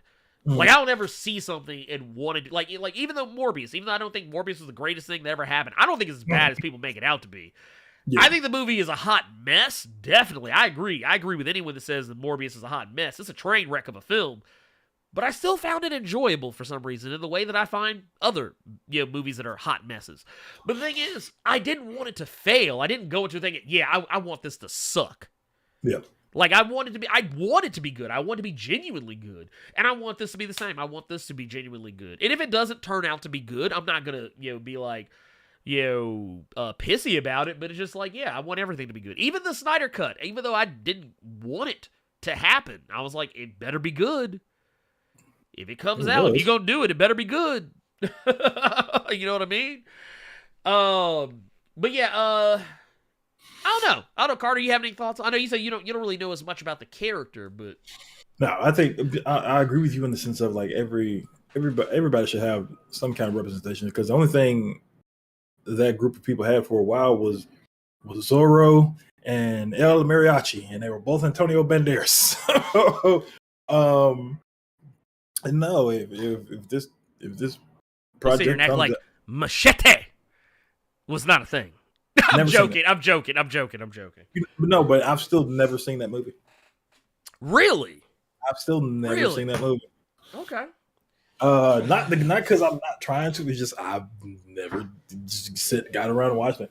But again, I think everyone should have some kind of representation. You know, look at Moon Knight. Now you got two different things to look at. Now you have Shang-Chi, which I thought was a really good movie, and they try to fix what Shane Black screwed up when it pertained to the Mandarin, which was really cool. Yeah. No, I don't have a problem with this at all. I mean, look, don't nobody they're like, no, Win Woo. They're like, Win Woo. Win Woo. You know, we can't get. I'm really hoping somewhere down the line that we get that Django Zorro movie, but you know, Blue Beetle, just something fun, something that is in the big tapestry of DC stuff. No, I think I'm really hoping that this does really well. Like I said, I just don't think. I think on HBO Max, I think it would have done better than in theaters, because now this is just because I'm ignorant to a lot of stuff with that character, but I don't see a lot of people going to see this in theaters. But Okay, I see that. uh, I will make a rebuttal to that, though. okay, Black Panther wasn't that well known either. A lot of people did not like. Okay, I'm gonna tell you why, because I see you making that face. Okay. So remember when Blade came out, and there's still folks to this day that still don't know Blade is a Marvel Comics character. To this yeah, day, I do. Yeah, to I've this seen, day. Yeah, Black Panther. Do you know how many people I encountered who didn't know who he was? They thought you were talking about the group. Yeah, a lot of people either thought you were talking about the group, they thought you were talking about like the actual real life Black Panther party. There were people who thought it was something else. I will say this. I think when it comes to comic book fans, they knew who Black Panther was. Same as there are comic book fans, but it's kind of that situation where with Jaime Reyes' version of Blue Beetle, there are people who don't know who he is, but they're aware of his existence. Like how you said, you don't know him from the comics, but you know him from Young Justice. Like you probably see, like there were people who probably saw Black Panther in something, but they didn't really know anything about him. Like they didn't know enough about him to warrant whether or not they would go see a movie about the character. It's kind of the same thing with Blue Beetle. Just the fact that there are people like, and honestly, I'm gonna go say right now, same thing happened with Morbius. There's lots of people there are lots of people who only know about Morbius prior to that movie from that Spider-Man cartoon. That's it. Nothing else. Gotcha. Nothing else. Gotcha. But that said, I think, and I've said this with everything, if you show people a lit-ass trailer, that will change everyone's opinions. People who normally would not go see it, like if someone like just on word alone, if you said, "Hey man, you heard about that Blue Beetle," and they have no frame of reference, they'll be like, "Yeah, now that sounds stupid." But remember, like when the Black Panther trailer dropped, how people just blew up. That trailer didn't even really show anything that spectacular. If you really go back and look at the original Black Panther trailer that came out during, I believe it was the NBA All-Star game back in 2017, there was nothing in that trailer that was just like. Just mind blowing. It was nice to just know that it was happening. Yeah. And people blew the fuck up about it. People wouldn't shut up about it. That's what just on that trailer alone, people were already doing the Wakanda Forever, man. I'm getting my daishikis and everything and all this other shit. So yeah, if you just show a good enough trailer, I think people will see that and be like, dude, this looks cool. They're not even gonna ask whether it's a comic book movie. They probably won't even care. Yeah. But the thing is, if you have to show something special. And if you show something special, you show something that, and once again, for your Latin audiences, I'm not saying they're just automatically going to see it and be like, ooh, let's go. It's not like, but let's be real. People tend to embrace things that represent them. Yeah, of course. That's why I'm hoping that it actually does well for that reason. Yeah, absolutely. Yeah, I want it to do well. I've said all the time, let's get away from this is the first major motion picture movie, big budget motion picture movie starring XYZ type of person. Let's get away from that. I want to get to the point where we're saying, where we're tired of saying that. I want to get to the point where we're like, yeah. This is like the 80th, 100th, 200 some odd movie starring, a Latin actor as a major motion. I want to get to that point. I want to get that point with everybody. I want to get to that point where it's normal and it's not that big a deal. It's just the way things are, and that way everybody gets to have their representation, and all the people who are angry about it will, I hope, have gotten over it by then. And it's just the norm. And we just say, oh, dude, this is an awesome superhero movie. That's where I want to get to.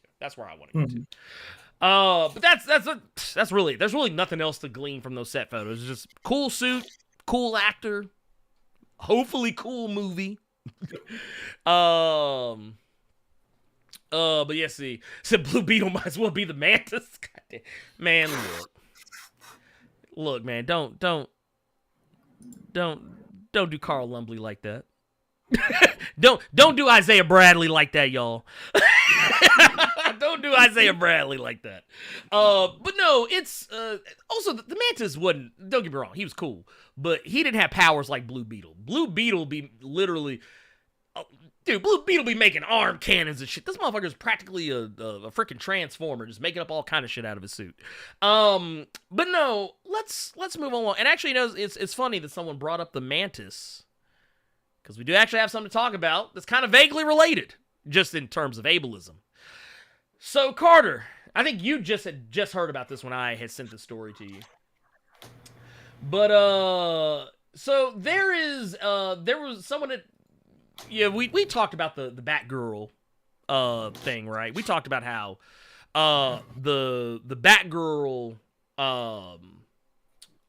portion of the Gotham Knights video game, how basically this game is gonna have various characters. It's gonna have Tim Drake, Robin. Is gonna have Red Hood, Jason Todd, Dick Grayson's Nightwing, Barbara Gordon's Batgirl, 4-player game. A lot. And you know what the thing is? Remember, Carter, when we first took a look at this and how people say, oh yeah, this is gonna blow Avengers out of the water. And you know what people are saying now, Carter? People are saying, wow, this game's actually doing the exact same bullshit that Avengers is doing. I didn't even say that. I just No. I'm just saying. Suicide Squad. well, no. But what I'm saying is, like, yeah, people were complaining about the microtransactions and how, like, Crystal Dynamics was going to nickel and dime people for skins, this, that, and the third, blah, blah, blah, blah, blah, whoop-de-woo, despite the fact they were giving away free DLC. But basically what people are upset about now, other than the fact that Gotham Knights looks like some hot ass, is that some people caught wind of Batgirl's description in the game. Her description in the game, which I'm going to pull it up. I got it right here. Here, let me zoom out a little bit so y'all can see it. Here it is. It says, few people can match Barbara Gordon in terms of raw willpower and determination. Barbara has always been a person of action. In her mind, backing down is never an option. Having one of Gotham City's most well-known police commissioners as a father had a massive impact on her. Jim Gordon gave his life for Gotham, and now she wants to make sure it wasn't in vain. Dude, wait a minute. I forgot. Did Jim Gordon die at the end of Arkham Knight? I do not remember. Yes. Dude, you know what? Man, I'm a terrible person, because you know what? That is not the takeaway that I walked away with from that game. Wow, I need to play it again, apparently. Well, I remember they trolled people that, like, Barbara died. Yes, I do remember that. But it turned out that it was him instead. Yeah, I forgot about that, dude. I remember so little about the ending of that game now that I'm thinking about it. I remember Batman getting clapped. But that's it. Wow. But then there was, if you got 100% in the game, you realize he is still out there. Yeah. He's still out there, yeah. Yeah, because I think you see, like, there was a stinger on the ending where, like, you see there's like a criminal doing something, some random bullshit crime, and you could see, like, I think, like, basically the takeaway I took from him was that he took the fear toxin and weaponized it the way he has done in the past and in the comics. That's what I took it as. But getting back to this statement. Yeah. Says, Jim Gordon gave his life, and now she wants to make sure it wasn't in vain. After a face-off that put Barbara in a wheelchair, she became Oracle, a powerful information and communications expert. But her father's death spurred her to train and recover from her wounds so that she could return to active duty as Batgirl. Now, I know what some of y'all are thinking. How is this problematic? And honestly, on the surface level, it really isn't. But there is something in there that is a little bit ableist and is very unrealistic. And this is why there are some people who are upset. Now you're sitting here wondering, well, but Blerd, she recovered in the comics. She trained. She got better. Look, here's the thing, real talk. One does not recover from a spinal injury of that magnitude by doing a training montage. Like, you don't just train. You don't just go into the hyperbaric time chamber and turn it up to 100 times Earth's normal gravity and you just magically get better. That's not how spinal injuries work. It's not the way those things work. And that's why there's a lot of people saying that it's very ableist and it sets a very poor example and puts those types of spinal injuries in a bad light, making people think that, oh, I just train and boom, I'm better. Cool. I mean, I don't think any normal, rational adult person... you said it before the show started. I don't even remember. That's the sad thing. I don't even remember how I said it before. You just you can't have spinal paralysis. Oh, yeah. And then you train hard and you can walk again. Like she just... Alright, I'm cool now. I get it. I don't think it's the biggest deal in the world, but I will say this. I don't think any normal, rational adult person with half of a brain cell is going to read that and think, oh, well, shit, yeah, I could just get better. Like, this ain't Monty Python and the Holy Grail. It's like, you were dead, but no, I got better. She turned me into a newt, but I got better. It's not like that situation. But there are children and younger people who will very likely see something like that. I can even use once again, she's 6. My daughter will see something like that and think, oh, okay, cool. Because at this stage in her life, reality and fantasy, there's a fine line between them. But it does kind of make it seem as though one could just magically do a few push-ups, a few crunches, you eat your vitamins, say your prayers, you can recover from a spinal injury, no problem. Now, I know what some of you all are probably thinking by this point. She did it in the comics. No, she did not. She actually underwent a surgery. She underwent a experimental surgery, and she had a cybernetic implant put in her body that allowed her to walk again. She did not train she didn't remember we joke about this all the time, but The Dark Knight, remember The Dark Knight, how Christian Bale put the leg brace on? Somebody just said that. He got the magic leg brace. You just like, yep, let me go ahead and get on up. and now, look, this dude went from walking with a cane, put on that leg brace, and was running like he was a wide receiver in the NFL. Get the fuck out my face with that shit. But my whole thing is, if this was something that, and I know this is going to be, I know you'll probably call bullshit on this. I know several people will call bullshit on this, but my whole thing is just that, dude, it's comic books. This is not real. No, it's not real. It's not. And I get where you're coming from with it. Like, look, here's the thing. I don't really have a problem with it personally, but I get why people who are disabled would have a problem with this, because it does it does kind of, like, okay, yeah, even the whole cybernetic implant and surgery deal is kind of bullshit too. But here's the thing, that's more plausible than she did some crunches, she started doing CrossFit, and now she can walk. Because that's basically the way it read. It read as though, oh, she trained really hard, she exercised, she ate boiled chicken breast and broccoli every day, she got on a Natalie Portman diet for Thor: Love and Thunder, she got and now she can walk. See, that's all you got to do, people. All you got to do is eat some boiled chicken breast and broccoli 3 times a day for about a year, and do you some crunches, man. Get you some, some sit-ups in here, man. Get you some leg raises. Maybe get you an elliptical machine, and dude, you walking again. You walking. There you go. Cool. That was my thing. It's just like it's people will suspend their disbelief when they want to, because I think about up to a point. Yeah. Because I think about Dark Knight Rises when Bruce got his back broken, and the way it was fixed was by this old ass dude hanging him by a string and punching this motherfucking spine back into place. And now he good as gold. He good. No rehab. No rehab. Climbing, jumping, missing and then getting snatched by the string in midair, but his back is still straight. So it's just when I see stuff like this, it's just like, wait, you cool with that, but you're not cool with this. It's all the same thing here. This is no. But see, people criticize that too. Though. Like how you can okay, let's go to Spider-Man real quick. Not the current run because it's atrocious. I'm talking about the previous run that was atrocious.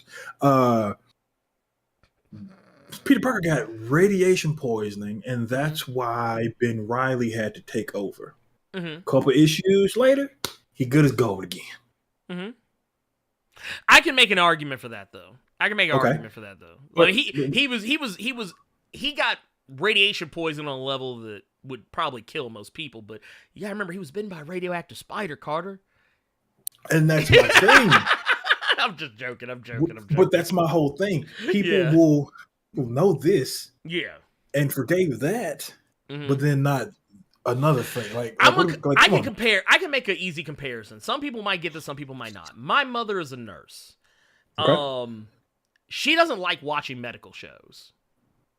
You know why, Carter? I could absolutely see that because they probably give me 50 cc's. Bitch, that ain't how you use that. Like, 100%. So my wife, she watches a lot of medical dramas. I don't know why. She does. She, for some reason, has this fascination with medical dramas, but no interest in the medical industry. But no, whenever she's watching like Grey's Anatomy or The Good Doctor or any of this other bullshit or whatever, if my mother's around and she is there to bear witness to this, she and not just with those, if you watch like any movie, TV show, anything that has any kind of a medical anything going on that she is familiar with, she'll be the first one to go, that's not how that works. That is not what you do when this happens. And she'll even tell you, she's even told me, she doesn't watch these types of shows because she knows how this shit works, and it takes her completely out of it. She can't suspend her disbelief because that is her profession. So that's why I say, like, people who are not disabled or differently abled, I totally get why they wouldn't give a fuck. But people who are disabled, which they do make up a huge chunk of the gaming community, not like, more than anybody else, not a majority or nothing, but they do make up a good, fair chunk of the gaming community. I totally get why they would not jive with any of this. I would totally get it. For me personally, if you're asking, Blerd, what do you think about this? Do you think this is a big deal? Yeah. No. I mean, I get it, but I'm like, whatever. I mean, honestly, I will say this, though. When it was pointed out how problematic this was, it did make me go, well, yeah, that's not how that works at all. Like, there's no amount of suspension of disbelief that would make me go, okay. Like, because even what you brought up with the Dark Knight, I thought that and the leg brace took me completely out of the movie. That and the leg brace. Because I believe it was Elite X1 said it here. What was it? He said comics Bruce's back was fixed by Quotey Fingers magic. Yeah, that's why, like, how that took you out. Just, I don't know, dude.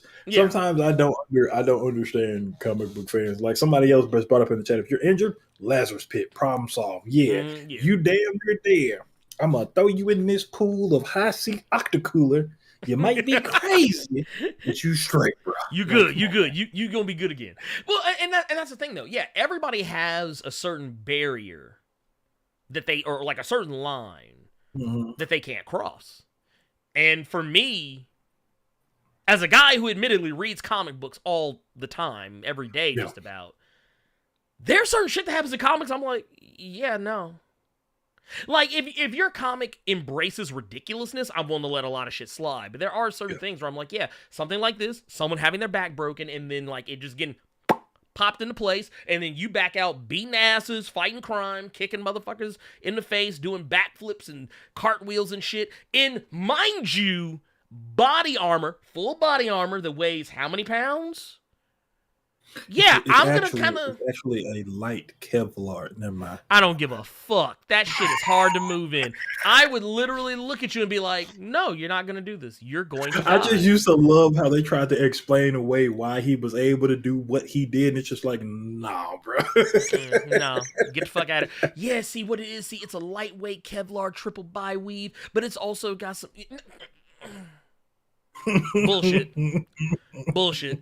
I'm calling bullshit. But yeah, it is what it is. Like I said, I don't expect anybody to be like up in arms over this. Like I don't expect any normal able-bodied person to be like going out and picketing over this. But yeah, I would. If you saw some disabled people who were upset, I'd be like, yeah, they have every right to be.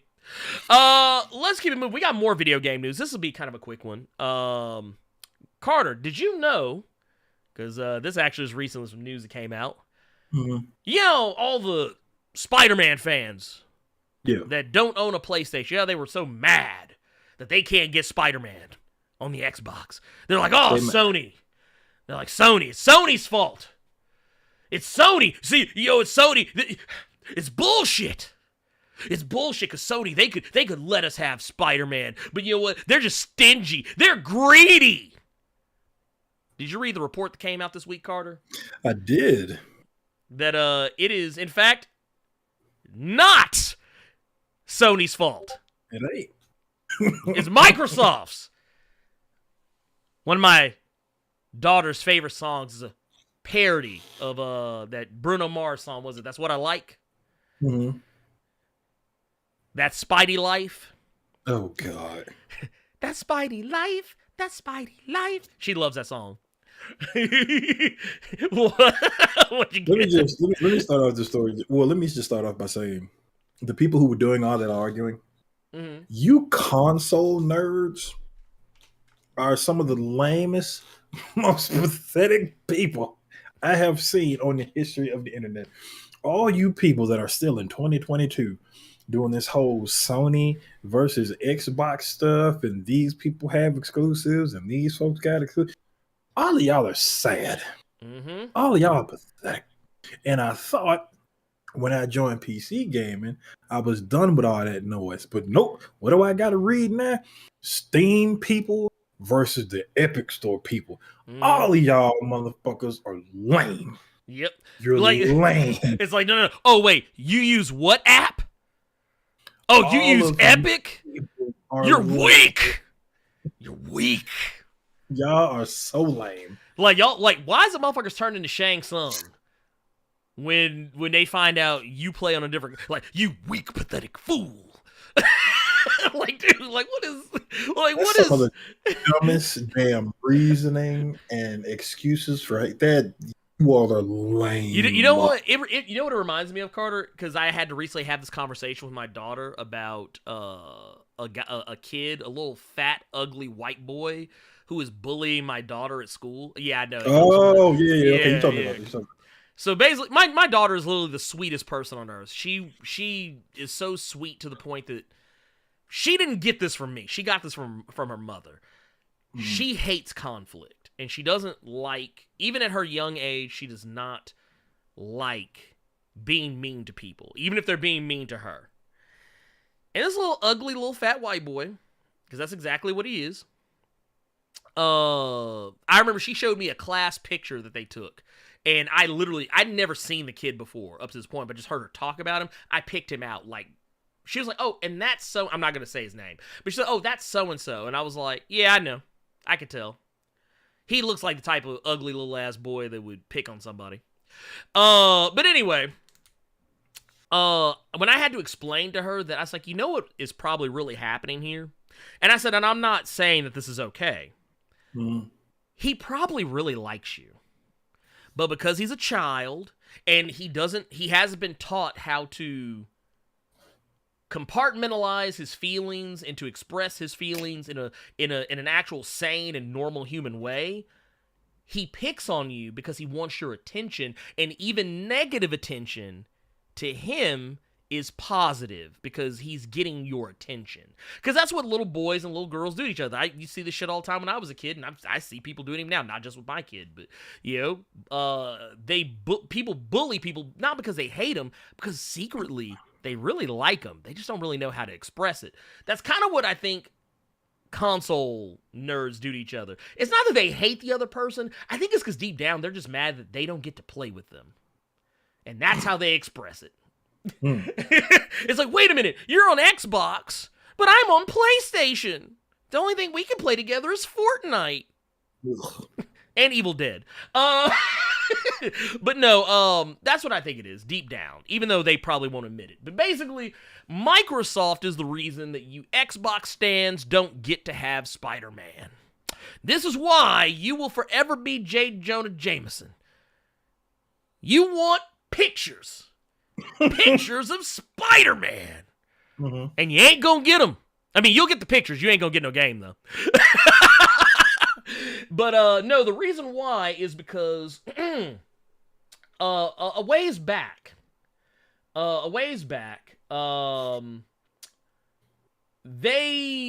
Marvel basically was trying to get into the video game business again, because they were like, hey, we don't have any video games out there really like we would want. Yeah. So we want to get some video games out there. And basically said, he shopped everything out. He went to every major publisher, went to Microsoft, went to Nintendo, went to Sony. Microsoft said no. Said they weren't interested. They said they were more interested in developing their own IPs. Their own IPs. Says, as a matter of fact, he says, and I quote, he said, yeah, Nintendo was out since they mostly worked with their own franchises. Xbox wanted to focus on their own IP. And then he said when he, and I believe the gentleman in question is Jay Ong, who I believe used to be the executive vice president of Marvel Comics. He said that when he approached PlayStation, he sold it to their VPs with, we could beat Arkham and have one game and maybe multiple games that could drive adoption of your platform. He says that was how Sony would eventually end up staking $100 million on a Marvel game. That Marvel game would end up being Sony's Spider-Man on PS4 and then eventually PS5. And you know something? He was actually right. Because Spider-Man, as well as Spider-Man Miles Morales, one of the most played games on not just PlayStation 4, but also PlayStation 5. And it was a very high-selling game. So, he was right. To the point, they're making a sequel, Carter. As well as a Wolverine game. And we've also got more Marvel games coming. Not just from Sony, but just in general. Both on console and on mobile. So, yeah, I think he was on to something.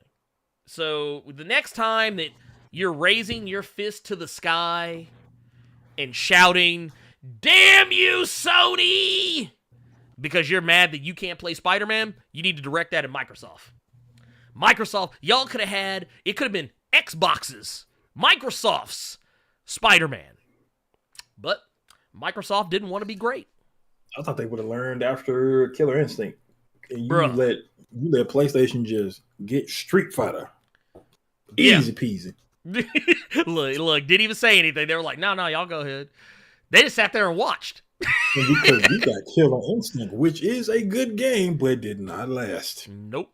No staying power. No staying power. But here's my thing. That is my way of saying, though. This is I don't talk about my religious beliefs on here, but I'm a very agnostic person. I don't have any one specific belief in anything. I don't follow any one specific dogma. I generally just follow the golden rule: do unto others as you would have them do unto you. Okay. But I also take this mentality into how I feel about gaming. I'm system agnostic. I do not own an Xbox, not an Xbox One or Series X. I have an Xbox 360, from way back that I keep around just to play Jet Set Radio Future. But I play some Microsoft games on Game Pass for PC because pretty much all Xbox exclusive games can be played on PC. And I play PC games. I play Sony games. I play Nintendo games. I have pretty much the only console I don't own is an Xbox Series X, as far as like current generation shit goes. But it's because I can play those games on PC. There's no reason for me to own an Xbox because my computer would play it better anyway. So that's why I always tell people, man, just buy what the fuck you like and don't worry about what the fuck other people are doing. Let them have, like, if somebody want to play, like, you know what? By the way, Carter, I played Fortnite for the first time on Nintendo Switch. That shit is nasty. My little baby girl, she plays Fortnite on the Switch with me while I'm playing on the PlayStation. I might just make her play on PlayStation with me. We just have to do split screen. But last night we got into a match where it was down to me and her versus one final person. And you know why we lost, Carter? Because the dude focus fired me. And he got a lucky shot with that fucking rail gun. And she was the last one standing to go against me. I had watching her try and shoot that dude with them net. Because at first I was like, man, maybe it's just her. But then handheld mode? Yeah, she was in handheld. Because I was on the TV, she was in handheld. I took the Switch from her and just started trying to fight the dude myself. And I was like, ugh, this is disgusting. I was like, this is nasty. Also, the funny thing is, when we be in like the little loading in screen where like motherfuckers be dancing and shooting each other, she rarely ever saw that. By the time the loading screen caught up for her, we were already on the bus. I was like, bruh. I was like, ooh. I said, so, oh my God. I was like, man, yeah, you can't do crossplay with Switch, man. Y'all need to take that shit out of it. I mean, I appreciate it because, I can play with my kid and I can be on the TV, she can be on the handheld. But I think we're going to switch to just switch to split screen and be done with it. But anyway, all that was innate of saying that, and play the shit you enjoy. Don't worry about what other people are doing. Now let's move on to our recommendations for the week. Carter, do you have a recommended? Actually, before we actually do that, let's go back. Cause I think we actually do have some stuff that came up in here. I believe. Let's go back here. We got LJ Brown with the 19 months. Thank you, pimp. Says Blerd, do you remember the film Ready to Rumble? Lord, I tried not to. I've still never seen it. You've never seen Ready to Rumble? Ooh, man. No, I know about. You might be better for it. Only thing I know about that movie is that they incorporated that cage match into WCW. Yeah, they incorporated it for real. They actually incorporated it for real. Also, I don't know if you know this, but the wrestler Chris Kanyon, he actually helped choreograph a lot of the stuff. The late Chris Kanyon, he choreographed a lot of the stuff they did on that movie. A lot of people used to always call Chris Kanyon the innovator of offense because like that dude was always doing new moves like every match, like stuff that you would probably see pretty commonplace now, like Canadian destroyers, Spanish flies off the top rope, stuff like that. He was doing that shit before it was normal. Like he would take moves that he saw people, because he used to do stuff in Japan and Mexico. He would take moves that he learned over there and bring them back to the States and do them here. And it was like, dude, no one had ever seen stuff like that before. And it was messed up. I'm not gonna go too deep into it, but basically, if you've ever seen the movie, oh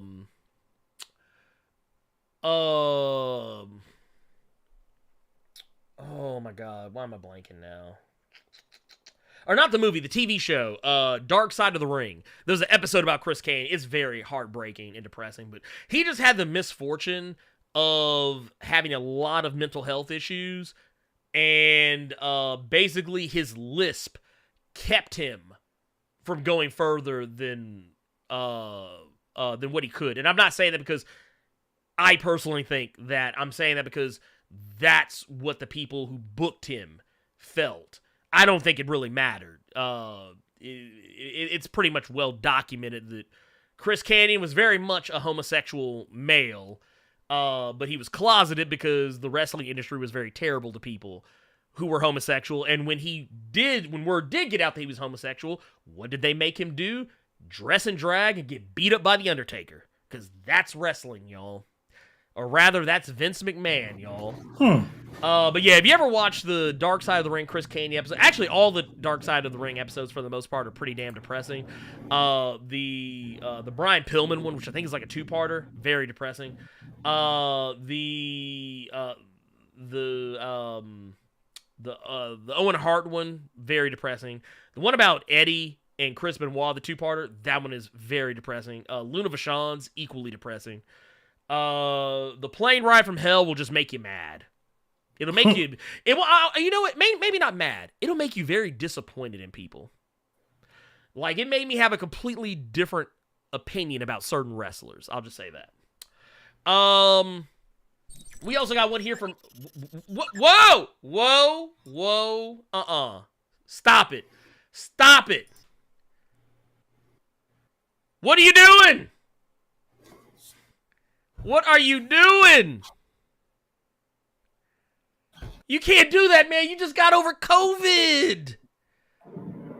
You can't do that. That's why I hadn't said anything. That's My exactly why I hadn't God. said anything, dude. What? Dude. Out here.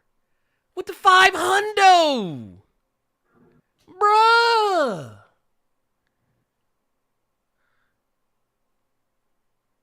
Bruh.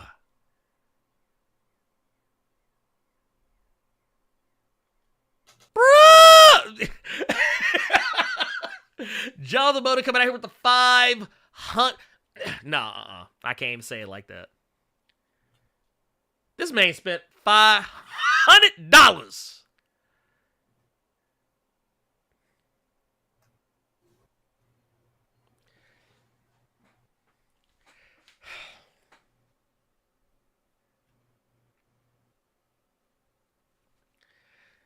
This man got me over here wiping my head like I'm the pastor.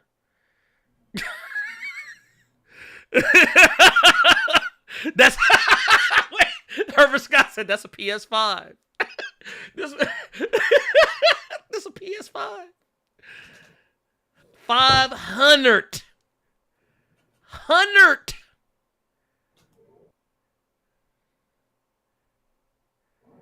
I don't even know a song for 500. I wasn't even expecting it. I wasn't even look. Wait, can I do like the 1999? Like, how many times is that 500? Wait, hold on. Wait. I don't even. Bruh, hold on. Hold on. That's like 25.01 1999s. What the fuck? Bruh. Dude, John the Motor Man. Dude, I'm shook. Bruh.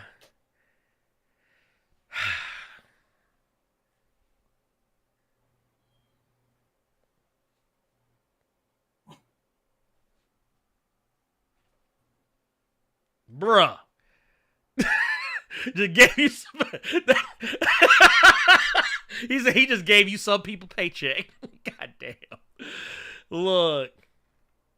Out here. Said, just my thanks. Have a great holiday weekend and make memories with your loved ones. That is all. Man, look. Those. Some of the wisest of words. Especially in light of some things that have happened over the course of the last week and some change. So yes, please, people, be careful, be safe out there. And I'm not just talking about COVID. People are wilding out here. So please be safe. But that said, man, I don't even know how to. How do you just carry on with the show after that? How do you just carry on with the show? Bill said motivation. Man, look. that is a real one right there. Let me tell y'all. Just put 1999 on repeat. 500 foot long indeed. Y'all ain't shit. Say catch money pox. I mean monkey pox. God damn it. Y'all ain't shit. Oh. Yes, by the way, yes, please, let's get the likes up, people. Let's get the likes up, people. Let's get them up. Let's get them up. Let's get them up. Oh, my God. Lord Carter. Carter. Look, y'all. Look. We got another one here from Leather Jacket 80 here with the $4.99. It says, Blue Beetle stole Guyver's whole effing flow. Somehow I read that in the voice of Soulja Boy. Lord have mercy, y'all. People.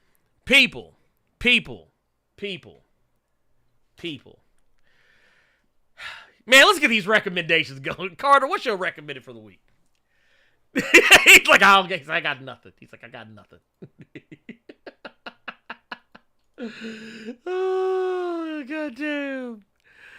Well, I'll tell you what I'm going to do.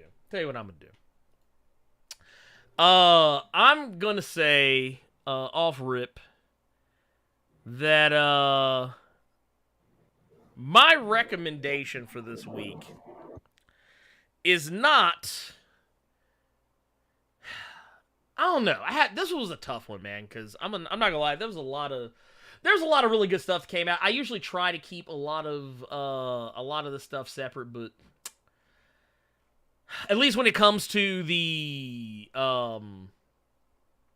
between doing the top 5 comics of the week, which by the way is coming out. It's gonna be a thing. Just I've been very busy, and there's been a lot of comics that came out this week. But I will definitely say, and this is, and I have a video for this one coming up, so it's a little bit of a cheat, kind of not.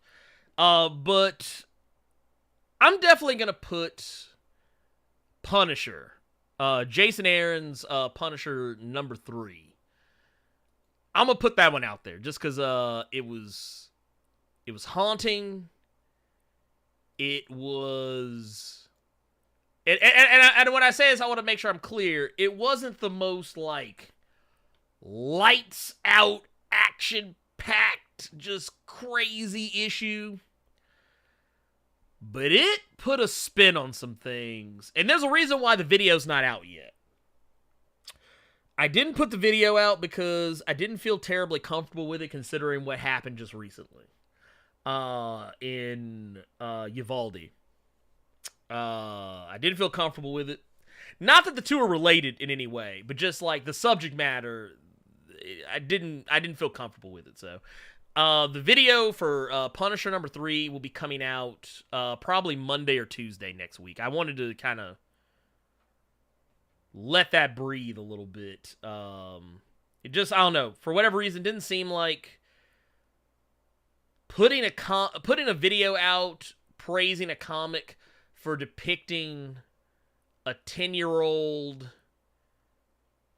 committing their first murder didn't seem like the move at that time. I hope people understand where I'm coming from when I say this. But that said, I did think it was a very compelling issue because I feel like Jason Aaron did a really good job of depicting what happened and why it happened. Not going to go into the specifics here. You have to wait for the video for that, or read it for yourself. But I thought it was really. I thought it was because it wasn't something I went away and went like, oh my god, this is so awesome and so amazing and so cool to see. It was like I actually felt kind of fucked up by seeing it, but understanding why it happened, if that makes any sense. But yeah. I don't want to say any more about it, but that's Carter. That's my recommended read for the week. Punisher #3. What do you got? I can't even remember what I read.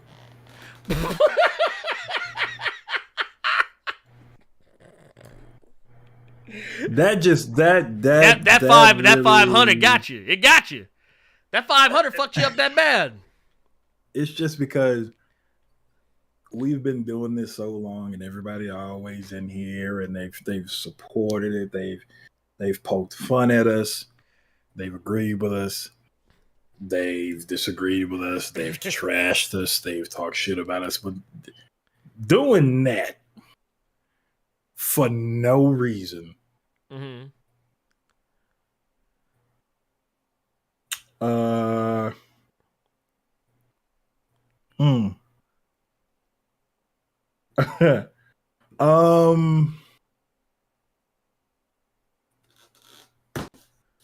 don't know what to say to that. Wait. Did you look, Carter? I will allow you to do this just this once. Go ahead and do it because I know it's right there. What's that? Oh ahead, no, I'm not even. Go ahead and pull that Wonder Woman Dead Earth out. No. Go ahead.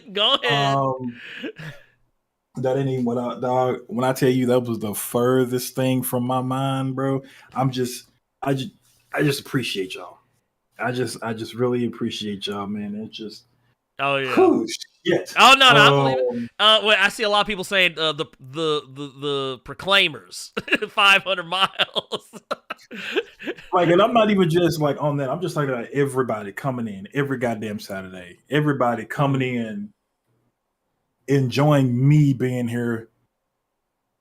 When I just started, when y'all didn't even see my face, because I didn't want my face to be seen because I was self-conscious. So we just posting these ugly ass pictures every weekend. That's who Carter is this week. Up until I finally cut the camera on, and everybody's still welcoming, and just, oh shit. I said, dude. Community. Yeah. Community.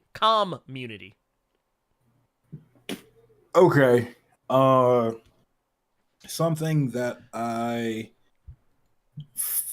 man. Something that I have that I actually need to go get from my buddy's spot, because I have these in single issues, which is good God. Singles. Each and every one of them bag and board. I'm gonna go back a few years. Okay. Quite Okay. a few years. What you got? I'm gonna recommend Secret 6. Okay. Secret 6. All right. DC Comics. I'm talking. Oh God, what run was that I had? Was that the I think that was Ostrander. I think that was John Ostrander. John Ostrander, yep. Yeah, this is John from Ostrander's Secret 6. This is from, I think this is 2010, I believe. That sounds right. I didn't know who these people were. Only person I knew on this team was Bane, and he was done in a way I had never seen Bane written in a comic. Okay. I had only known the Bane from Batman and Robin when he was just a big yellowish green rage monster. I had never seen his episode on the animated series, so that's all I knew. So when I was reading this Secret 6 run with Deadshot, with Bane, Catman,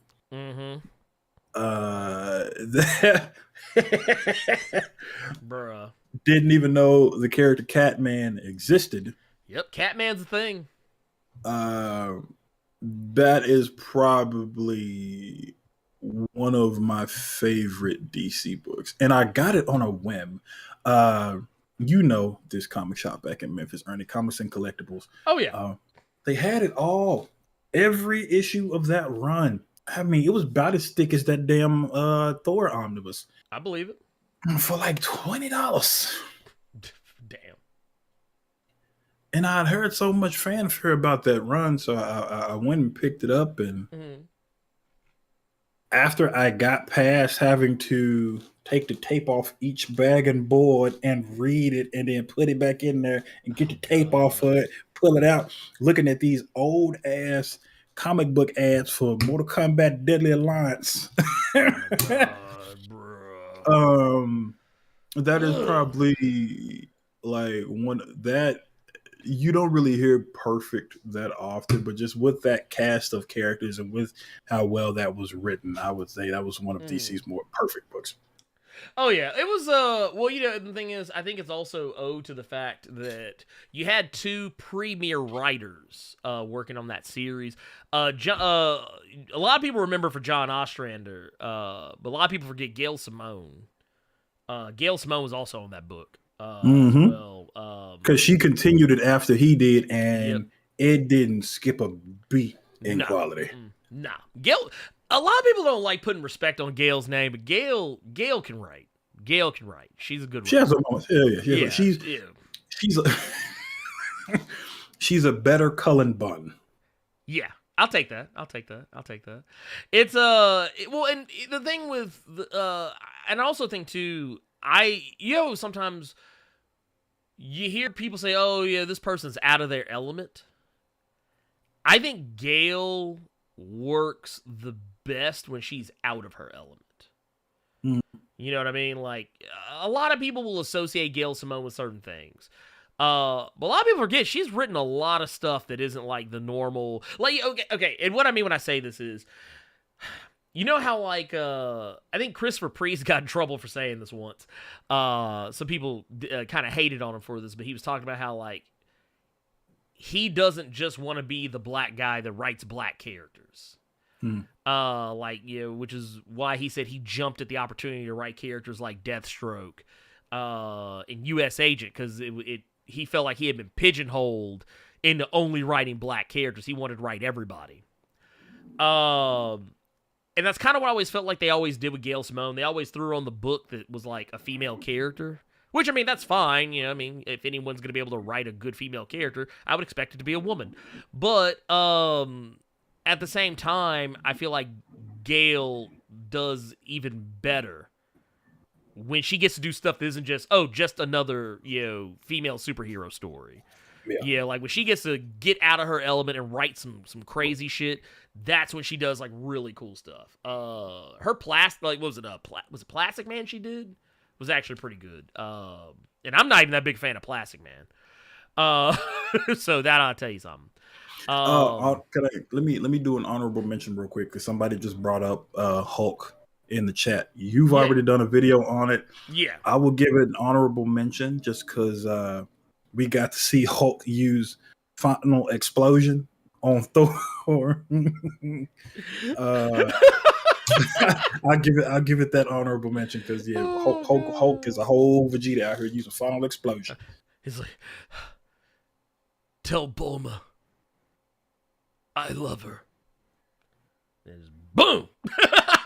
I'm like, bruh, Lord. Anyway, that shit was kind of wild. I liked it. It is very much the Banner of War is very much a video game. It is very much a video game. Which, I mean, I'm not saying that in a bad way. Let's get to our questions. Let's see. Do we have any questions in Discord? I checked before we started the show. I didn't see any, but there might be some now. Let's go see. Yes, there are. There are two. We got a gaming question here from Elite X1. Actually, let me move this over to this window so I can actually see it better. There we go. Okay, cool. That didn't mess anything up. Boom. Says, gaming question for Ernie and Carter.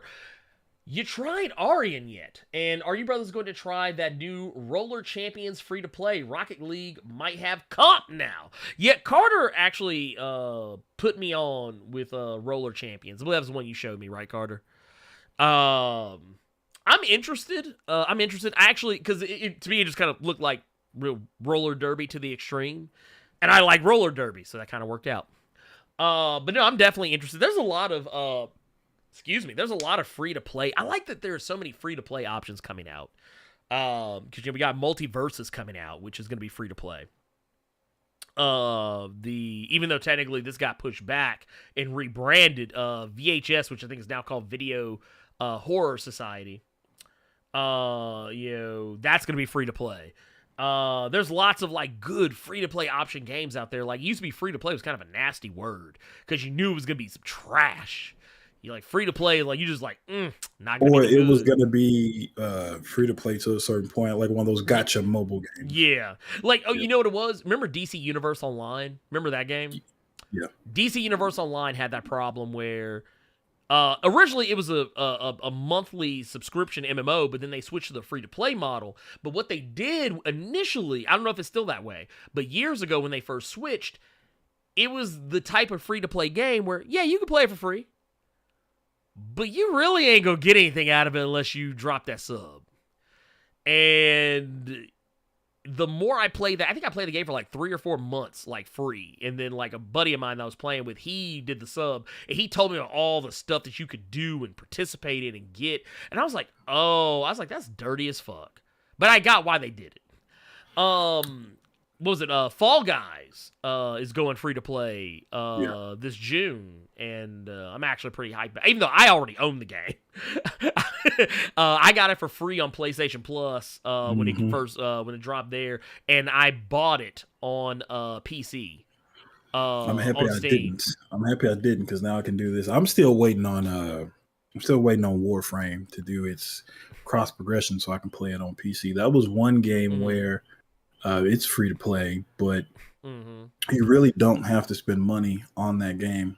I like how they do it, just because if you play the game enough, you can start getting certain things, and then you can go into the marketplace. Yeah. The marketplace in that game and start trading and bartering to get the premium game currency in order to get certain stuff you wanted. I don't know if you knew that. That was one thing our mutual friend Bishop and I, there were weekends where Warframe would be played. We weren't even doing missions. We were just doing other shit. We were in the we were in the marketplace. Literally trading this for this, and then getting the person. We will scroll up in the chat. So we would trade this one thing for this one thing. Scroll up in the chat and message somebody who wanted that one thing that we just got for this thing, and then that was how we got the premium currency in that game. It was a lot of trading and a lot of bartering and stuff like that. So now I see why people do that in like World of Warcraft and stuff like that. Because at one point I was the one to stop shop if folks needed something. They were looking for before Sony let us change our name. They were looking for Forever 901 anytime they saw he went live, because they knew that the store was open. Oh yeah, bro. So, dude, I miss stuff like that though. Like I never really participated in it very much. Like like online trading, selling. I did it in World of Warcraft to a limited extent, just to kind of keep them fat stacks. But beyond that, no. I will say, I'm definitely interested in it. I haven't gotten to play Arian yet. Or it'd be like Orion. I don't know how it's supposed to be pronounced. I started it yesterday when I was going to work, but then I couldn't finish it because I had to go to Naughty Dog. And we won't talk about that. We ain't gonna talk about that. But I didn't get to finish it because when I came home yesterday, I actually hit you up. We started playing Evil Dead. And then I played like one game of Roller Champ. That game is fun. And it don't take long to download. It's only 3 gigs. Yeah, I'm about to say it's not a huge game from what I understand. I was gonna ask you if you wanted to play that after we were done with this, but after what we didn't transfer, I don't know what I want to do. Man, I understand. I understand. I might get on Evil Dead for a little bit. I don't know. We'll see. We got one here from Rough Rider. I think this one's more for you, Carter. Rough Rider says, as long as I can remember, I wanted to be a gangster. Rest in peace, Ray Liotta. Which, by the way, rest in peace. Rest in power to Ray Liotta. He just passed. Yeah, that caught me up. God, that was crazy. He was shooting a movie when this happened. I didn't know he was in the middle of shooting a movie. I think they say he was like 67 years old. Yeah, 67. He was. I forgot where he was, but they were filming. Damn. And the thing is, that sucks too. Like, dude, he was a very iconic actor. I want to bog the whole thing down, but definitely one of the best actors that was out there working. Period. Yeah. But it says Carter, when Ernie mentioned the golden rule, did you think he was going to say he who has the gold makes the rules? No, I thought about when he said the golden rule. First thing that popped in my head was the Lonely Island song with Lady Gaga. How Oh Lord. How it's okay, how two men can get it on, but it's okay as long as it's a three-way. When there's a honey in the middle, there's some leeway. Oh man, That's what oh, popped in my my head when you said that. Lord, no. Lord have mercy. Anyway, it says this was Urban Prince of Strong Styles. It says Evening Blerd and Carter, do you think the Avengers gaslight the Hulk? Well, yeah, I do. To a degree, I think so. Absolutely. They The same complaint. yeah. You know what this brings up? What I Yeah. told you about this newest issue of Task Force Z. I was getting on my nerves. How we're doing this whole thing about Jason Todd. We don't trust Jason this again. So we're going to write these characters out of character to make it fit my story because we don't trust Jason again. They do that with Hulk. Yeah. And then it was because I will enjoyed say the issue. when they did reveal what happened, Mhm. I kind of get why a little bit. In not so much with Task Force Z. Mhm. But with Banner War, I do get a little bit of why they kind of mad at him.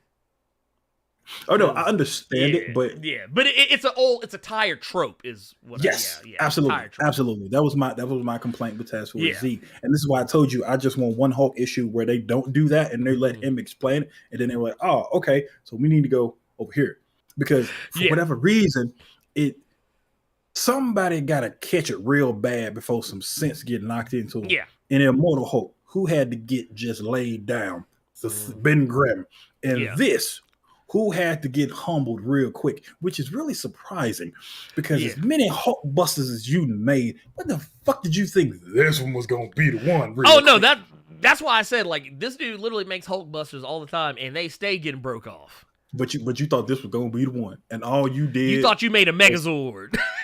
All you did was make Hulk do the final explosion. That's all you did, and turn Thor into a damn Hulk. Well, here's the sad thing though.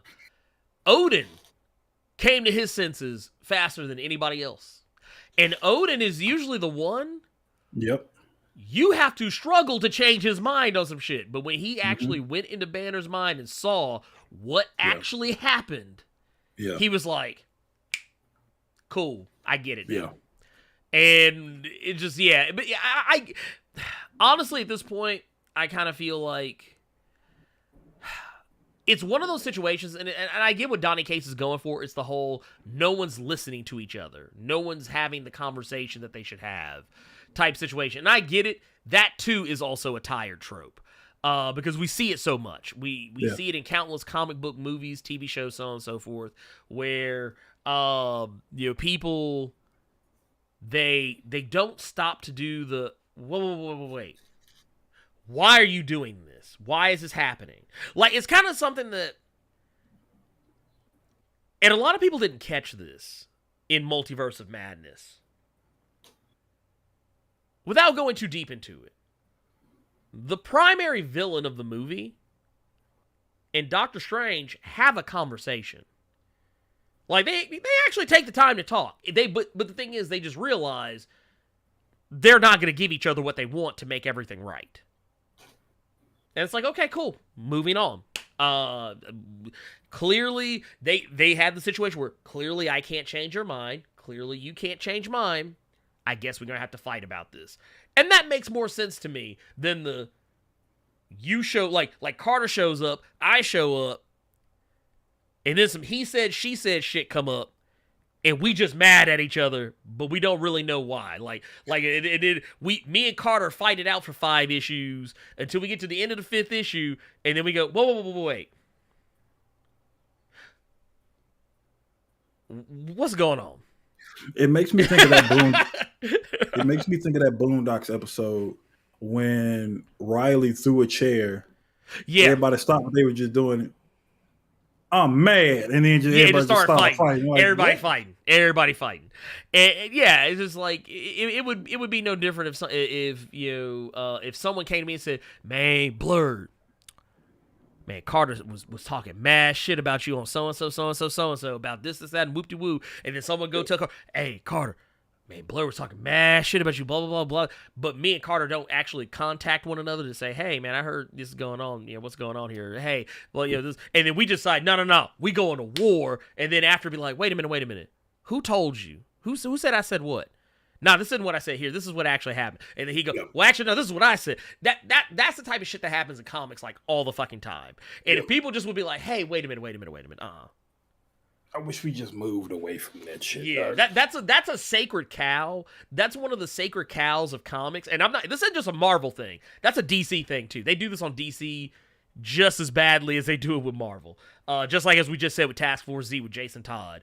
And that's not even the previous issue of Task Force Z, I believe, or maybe it was the issue before that, where Batman was going hard body against Jason Todd. I'm like, dude. Yeah, that was early on, and I'm like... you got his phone number. You know how to contact this dude and ask him what's going on. And let's not sit here and pretend, Batman, that you ain't done some dumbass shit like this before. Yeah, and that goes back to don't write them in this weird way just because it will fit your narrative. Be better at your craft. Yes. And you know what I'm saying? So it's just, I don't know. Right. Those two in particular issues of Task Force Z, I was just like, okay. That's why I said the best thing about the newest issue of Task Force Z is the cover. Bane spills the tea. That just made me laugh. Sorry. Yeah, I did like that. Let's move on to questions from the chat. Okay. Let's see. He was in the Dominican Republic and passed in his sleep. What was? Oh, okay. Yeah, he was in the Dominican Republic shooting a film. Yep. Damn. Dude, that fucks me up, man. Here, by the way, I want to go back a little bit because we do got one here from Gokon said. He said, I don't like Carter being quiet that long. Talking about earlier when you were. I mean, what can you say to that? I saw it before you. I saw it before you did, and that's why I was just like, "Ain't no way, bruh." Like I said, it had me kind of thrown. Let's see here. Legion just hit us up. Said, "Blerd without fear. When are you gonna do another Legion comic? Listening/watching a Legion comic makes my day." You know, I tell you what. I don't know, but I did do a video for the new Legion of X #1, so that ought to please Legion. We don't want Legion upset. I don't want any of his many personalities trying to come to beat my ass. Because I haven't done my due diligence. No, I've been thinking about going back and doing some stuff. I always think about doing this, but I never end up doing this because I always end up doing other shit. But I have been kind of considering going back and doing like some older, like going back and breaking down some older stories. And I actually was looking at a couple in particular that I was debating. Some of them, sometimes they're just too long and I have to figure out ways to kind of like condense them and whatnot to talk about them in some kind of meaningful fashion. But I was looking at some other Legion comics recently. Legion Quest being one of them, which is an older X-Men story arc that, if I'm not mistaken, is a precursor to Age of Apocalypse. And I also was looking at some of the earlier Cy Spurrier stuff where he was writing Legion. That's why I really like that they continued Legion and Blindfold. I was so happy that that is still a thing because that was one of the key components of that run. Mm-hmm. So that put a smile on my face. Oh yeah, no, love it. Love it.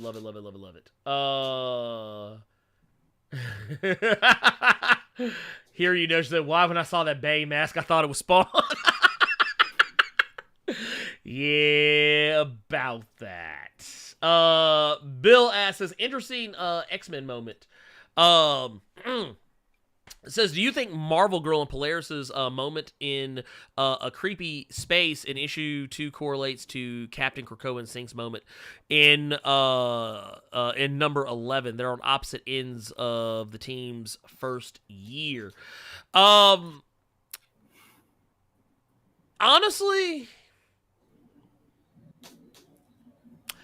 I think that I'm guessing this is correlating with what happened. I forget which exact issue this was. But when Polaris and Jean Grey had synced their abilities with one another, I believe this is what they might be talking about. It was one of the earlier issues of Jerry Duggan's X-Men, but I forget the exact issue. I don't have it right in front of me. But yeah, honestly, I think that the strength of Duggan's X-Men right now lies purely in character interaction.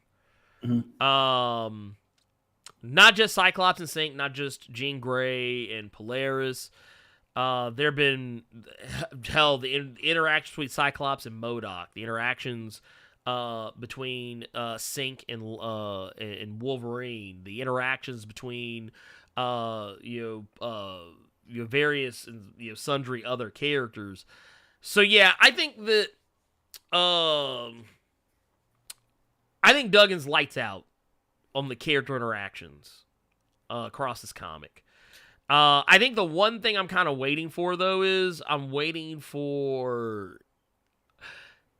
And I feel like this is kind of the same issue that we've had with Moira up to this point when it came to Jonathan Hickman being in charge of the X-Men as a whole, is that, you drop this huge bombshell with Moira, and then we don't really see or hear anything of her for a while.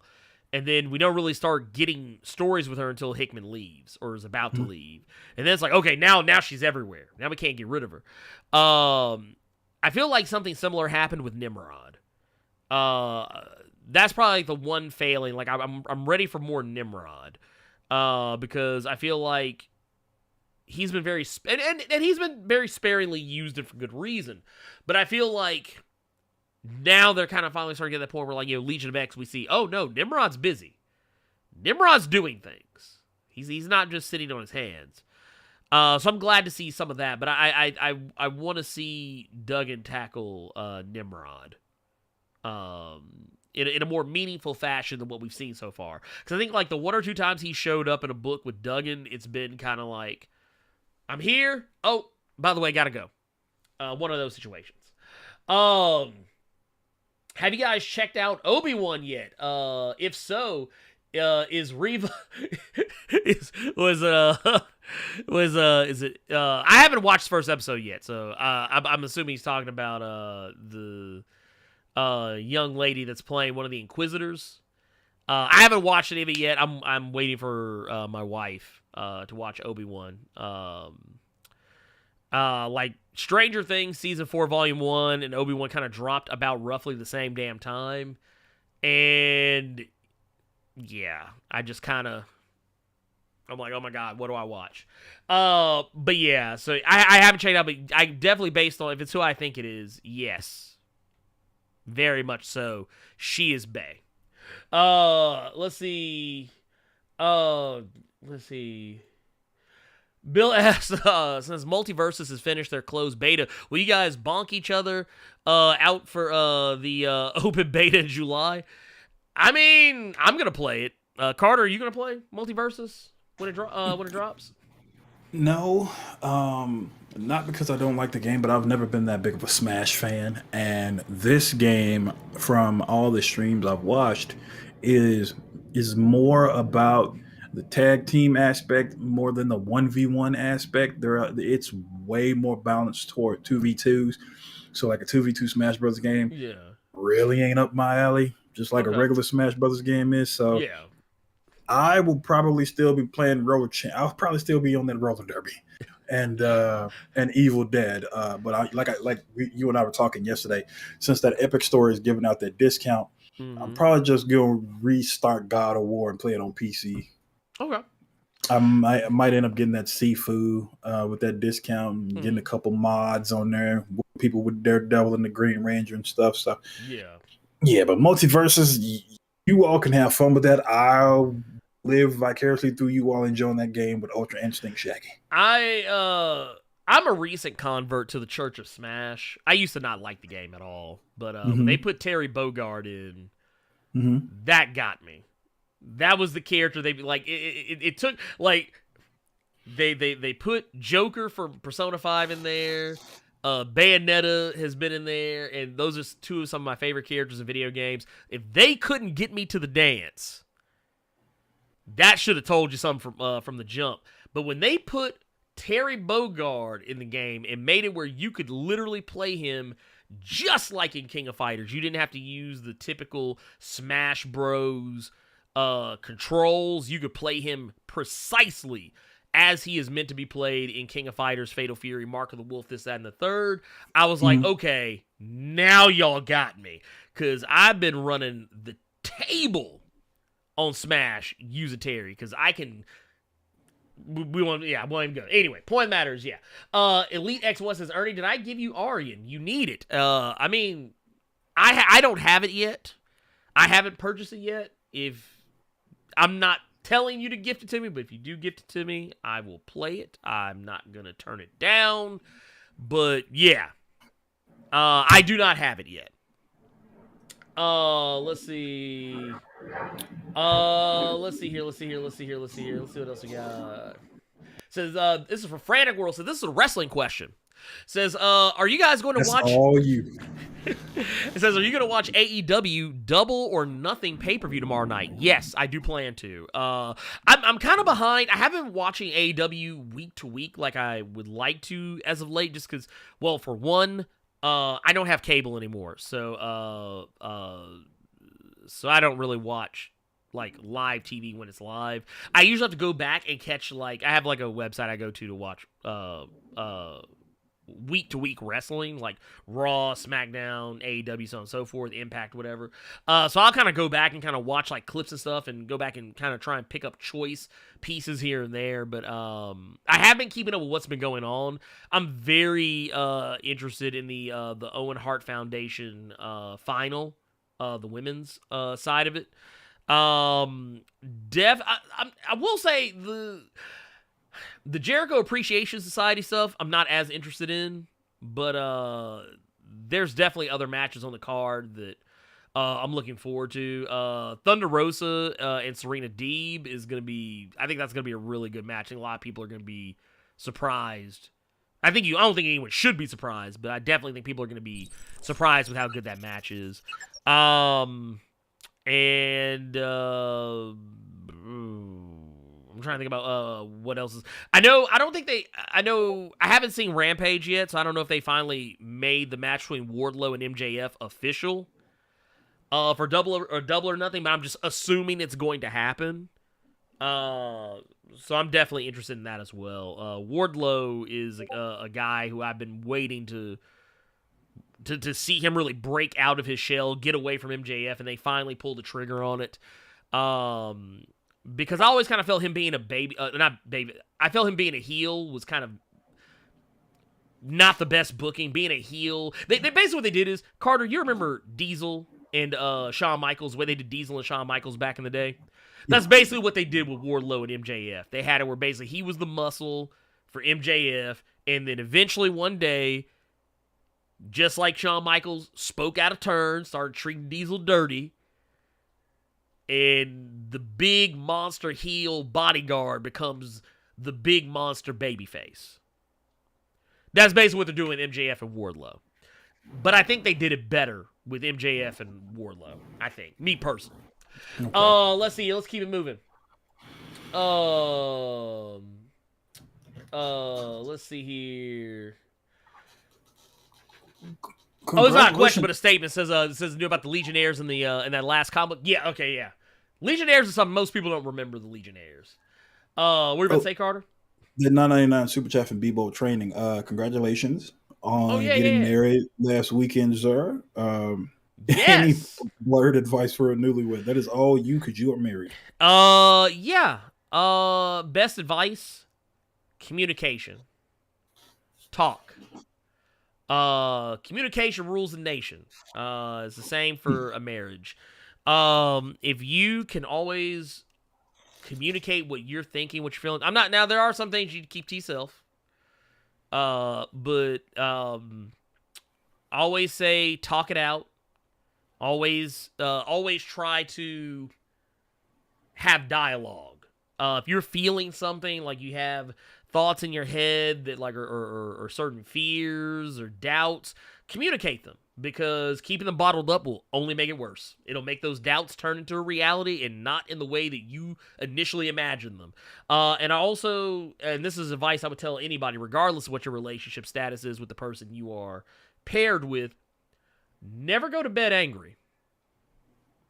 I'm not saying that you got to stay up until 8 o'clock the next morning working it out, but you need to have some kind of, if there's a dispute between you that happens when roughly around the time y'all would normally go to bed, y'all might want to try and stay up at least long enough to come to some kind of an understanding, even if it's not a full resolution, at least to a point that you can wake up the next day, continue, and not be terribly angry with this. I'm going to tell you something right now. There is no anger in the world like being incredibly mad at somebody, going to bed, and that being in your sleep. Because you will dream about it. And there will be conversations and things that happen in those dreams that will make you even more mad when you wake up. That is my advice. But also, don't forget the importance of date night. A lot of times people get married and they think, oh, we don't have to go on dates anymore. No. Go out. Go do stuff together. Have fun. Also have, time away from each other to be your own person. But don't forget that the things you did to get together, you need to continue doing to stay together. And that includes going out on dates. Here, let's see here. I had another one here and I think I lost it. Nope, here it is. Wilbur Robinson here says, did you know Ray Liotta was almost the Joker in Batman 89? Can you picture his Joker standing across Keaton's Batman? # starting to think I'm in the wrong timeline. I mean, honestly, I know everybody worships Jack Nicholson's Joker as the Holy Grail, and I think he did a wonderful job. I think Ray Liotta would have done just as well.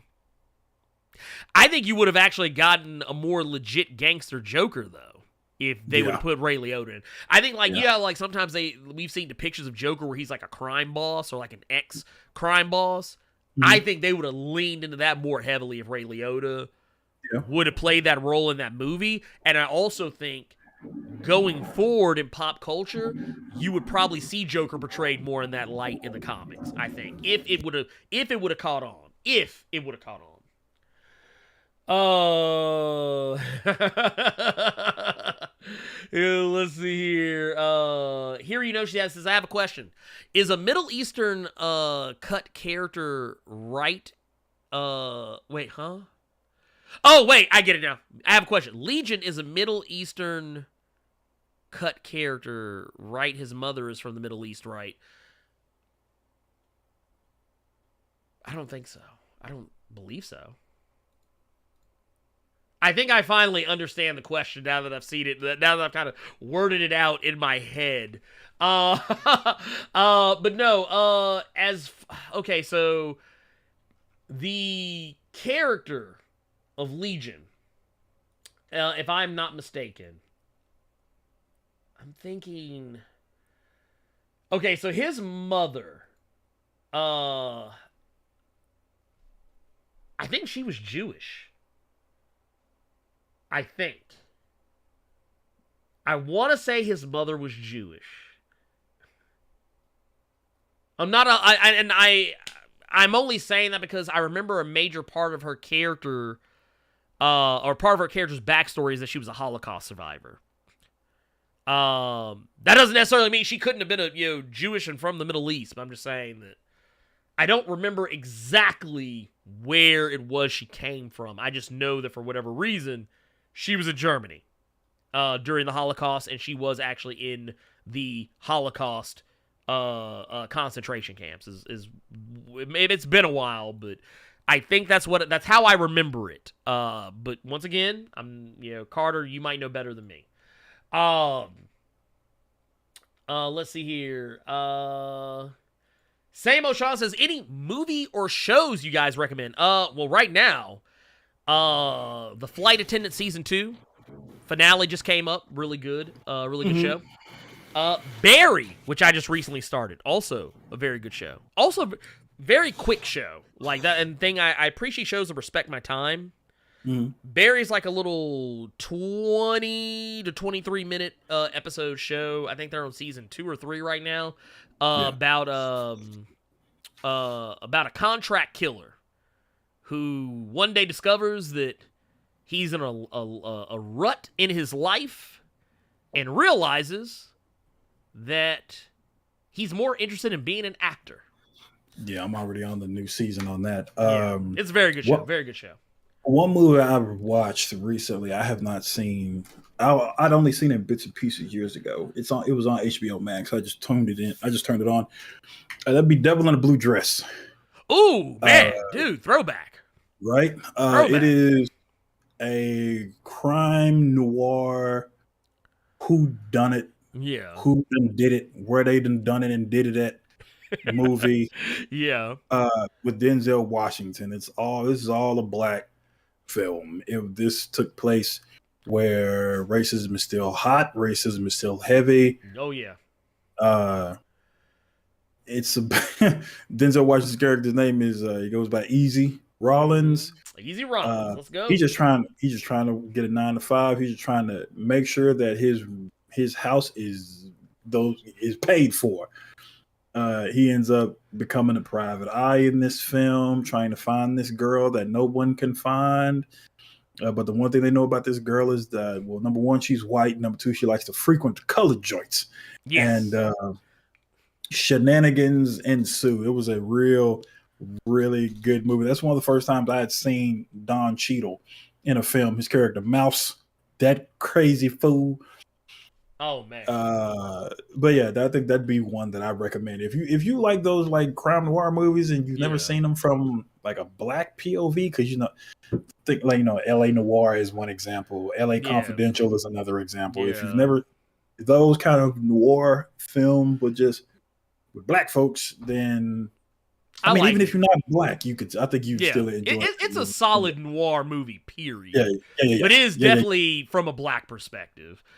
Which you don't see very often in crime noir. Devil in a Blue Dress for sure. It was a good one. Let's see, we got another here, Jason Day. I'm running through some of these kind of quick because I do want to wrap up here. It says, fellas, what superhero movie character do you believe was criminally nerfed? For me, it was Hulk when he fought Thanos in Infinity War. Do you have a character, MCU, DC, EU, independent, whatever?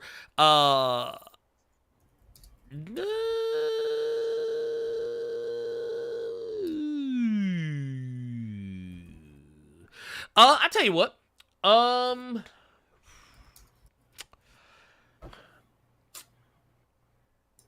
This is going to sound crazy, considering what you just said. Thanos. Thanos was actually underpowered in the MCU.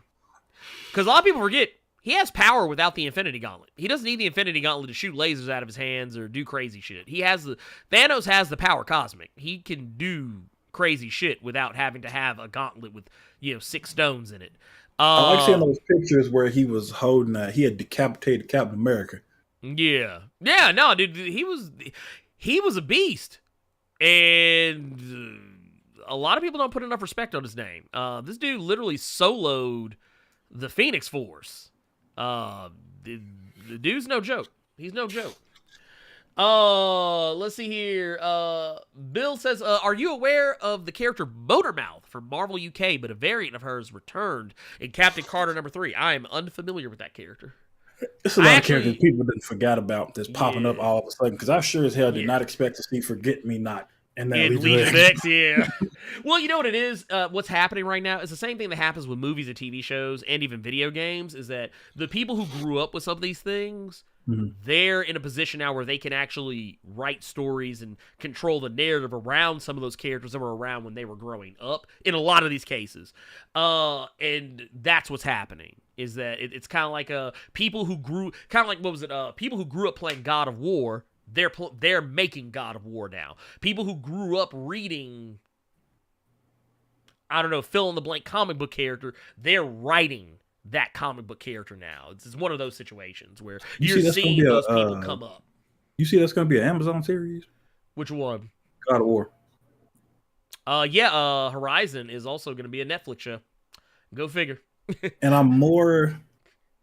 I feel like God of War might be done better than Horizon, just because Amazon is kind of hitting it on all cylinders right now with The Boys and Jack Reacher and Bosch and all that.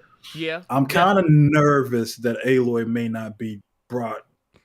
She may not be done well on Netflix. And Netflix ain't that consistent. Well, no, I'm gonna tell you what my concern is. I don't think it's an issue that Netflix will make a bad show. My issue is that I think they're gonna do something with that character that the game has done a very good job of not doing, and that's making her have a love interest.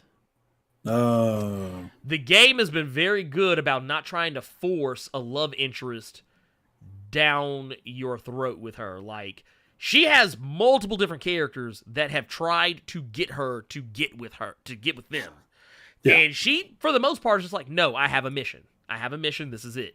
Like, I think even Ashley Birch has come out and said that, like, yeah, she prefers it that way. But, like, if they said if there was any one character she would get with, it would be Petra, the woman who's like the blacksmith. And she said it's only because she feels like Petra's the one character that could be with Aloy, but not make her stay in one place. I hope they don't do still that. let her go do her own thing. They're not doing that character any kind of justice if they try to just make it some, I'm doing this for my man, or I'm doing it. Even if you swap it, I'm doing this for my girl. Fuck out of here. Yeah, no, I don't. And that's the thing. That's why I don't want them to do it. I hope this they actually don't go that route. This actually plays into another question about Angela Bassett's performance as Regala. Yes, I played it. I played it, liked it, and I even made an uncharacteristic choice just to keep her in the game for a little longer. Jonathan Stewart says, did y'all ever play Eternal Champions from Sega or Killer Instinct in the arcade? Just random old man thoughts. Yes, I actually used to have Eternal Champions on Sega CD. I used to have that one, which had even more crazy, what they used to call overkills, which were stage fatalities. They were insane. I played a lot of Killer Instinct at the arcade because of the black dude, of course. Yeah. I used to play Cinder and Fulgore, but I used to play it in the arcade all the time, just mostly because, like, the arcade machine, when you would go into the Mall of Memphis, the gold mine, you could hear someone get broke off from the goddamn ice rink outside. You hear the Ultra Combo. You'd hear that shit. Motherfuckers just come running into the arcade, see somebody get broke off. But no, that's kind of crazy when you think about it. Like, if there's one thing you would never expect to see in a mall in Memphis, Tennessee, it's an ice skating rink. Dude, the ice chalet. But no, Eternal Champions, I don't know if you ever saw this, Carter, but you remember Larson, the cat burglar that was on Eternal Champions? Boy, I thought you were talking about Eric Larson and kind of was finna take these earbuds out. No. On his level, which was like a 1920s kind of movie theater scene, if you knocked somebody in just the right spot, the woman in the ticket booth would come out while you were laying on the ground, pull out the 12 gauge, and blow your brains out. Execution style. Shit was crazy. Let's see. Are you thinking, since we talking about those old arcade games, have you seen those arcade one-ups? Are you thinking about getting one of those? I thought about it, but some of the websites I've seen have been kind of shady as fuck. Now I was watching someone's YouTube video. When I tell you that those things are small.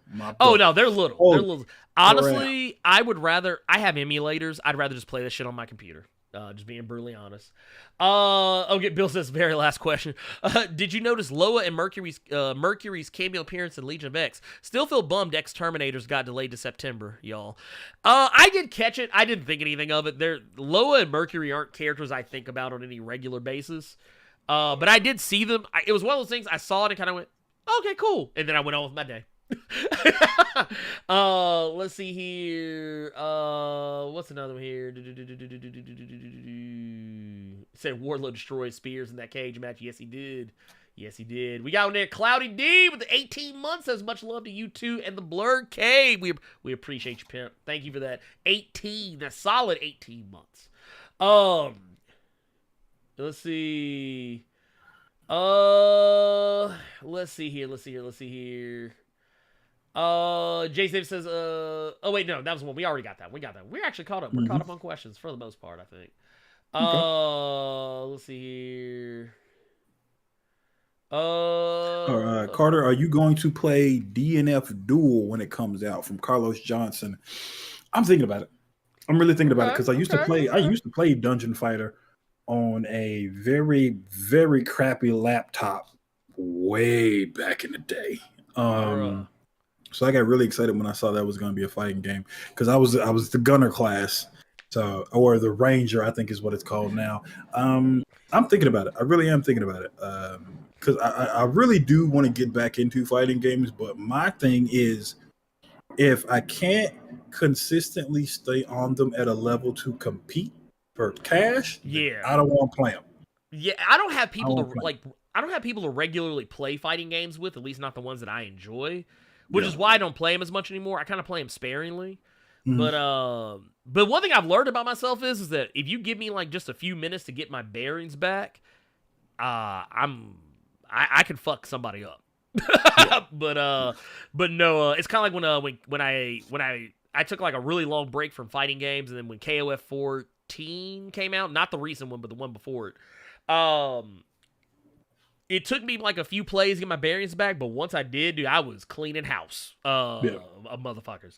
But yeah, fighting games is it. That's it. I will say I want to get back to not fighting games, but I kind of want to get back in. I think I'm ready to finally get back into JRPGs. I think that's the genre of game that I used to play a lot that I kind of got burnt out on. I still need to finish Persona 3 and 4. Yeah, I see. I have Tales. Was it Tales of Arise?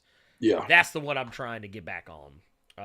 So yeah, because it was between playing JRPGs and the Yakuza games, which are both of which are terribly long. Yakuza games are way longer than they should be, and I recently learned how long they should be after playing the DLC for Judgment, which is basically a short version of a Yakuza game. And I was like, dude, they need to make more Yakuza games like this. Yakuza games are unnecessarily long sometimes. Like, almost too long. Even though they're good, it's just like, man, you look up, you're like, damn, I've been on this motherfucker for 80 hours. Ugh. But anyway, that's after I've spent, like, almost 240 hours on Elden Ring. But anyway, that I think that's the show. Carter, you got anything you want to say before we head out? I want to thank Jonathan Moda again, and people, Roller Champions. Go download it. It's like I told somebody else, for as many shooters and competitive BRs and all the other nonsense I'm playing a lot more of, I'm telling you, that roller derby is breath of fresh air once you get the hang of it. The only thing I'm gonna say is what am I gonna say? Before we get out of here, I do want to say, if you have the time, a little right now, the group of guys that I work with, Nerd 901, we are doing St. Jude Play Live. Some of you may remember I did it last year. I did St. Jude Play Live last year. But I'm not doing anything for this year, not specifically for the channel, just because I got really burned out. It was a really hectic time that, like, yeah, it's a hectic time. Fundraising is always a hectic time, but we are doing it for Nerd 901 as a whole, and I believe right now they're playing Ultimate Chicken Horse. Yeah, they're playing. Yeah, right now they're playing Ultimate Chicken Horse over on Twitch. I'm gonna drop the link to the to it in the chat. And yeah, if y'all have time, go check it out. We're raising money for St. Jude. I think right now, our goal is like $1,500, I believe. So yeah, go check it out. Like I said, 'cause it's really awesome. It's really cool. Like I said, we're raising money for the kids. And yeah, I'm not gonna be there right this second. I am gonna, around a little later, I'm gonna head over to where they're hanging out at, and we'll be playing. We'll probably wind up playing Smash Bros. As well as a bunch of other multiplayer games. It'll be really cool. It'll be really cool. But yeah, if you got time, you want to come by and check it out, by all means, please do. Like I said, it'll be fun, great fun for everybody. It'll be I'll be there. Of course, the Shafani brothers will be there because Nerd 901 is theirs. And my homie NSA Jose will be there as well. But yeah, we'll be playing all kinds of stuff. I don't know what all else we'll be playing. Originally, we were gonna try and play an Elden Ring deal, but I think that got nixed. We were gonna try and do like a multi-cam Elden Ring deal, but it became kind of a last-minute deal. But we'll probably I don't know if we'll be playing any other. I don't know what else is gonna be there, but like I said, think of any like 2, 3, 4 player games. We'll probably be playing them to raise money for the kids. So if you have time and if you have the means, please come by. Help us raise this money, and yeah, we'll be going till I believe it'll be. I think we're gonna be going till 1. It'll be 1 a.m. Eastern. So like 10 p.m. Pacific. It'll be 12 midnight Central Standard, if that helps. But we'll be going to midnight, playing games, raising money. So yeah, if you have time, please come through, check it out, and yeah, I hope I see you guys there. I'll be announcing in the Discord and tweeting about it and whatnot, as it goes on. And yeah, that's it. That's all I got. And yeah. I hope you guys, stay safe out there. Thank you so much, everyone who was in here, everyone who was watching, commenting, chatting, super chatting. Jonathan Moda, you especially, thank you, because you just doing the most out here. And yeah, that's it. We're out of here. We'll catch y'all next time. Bye.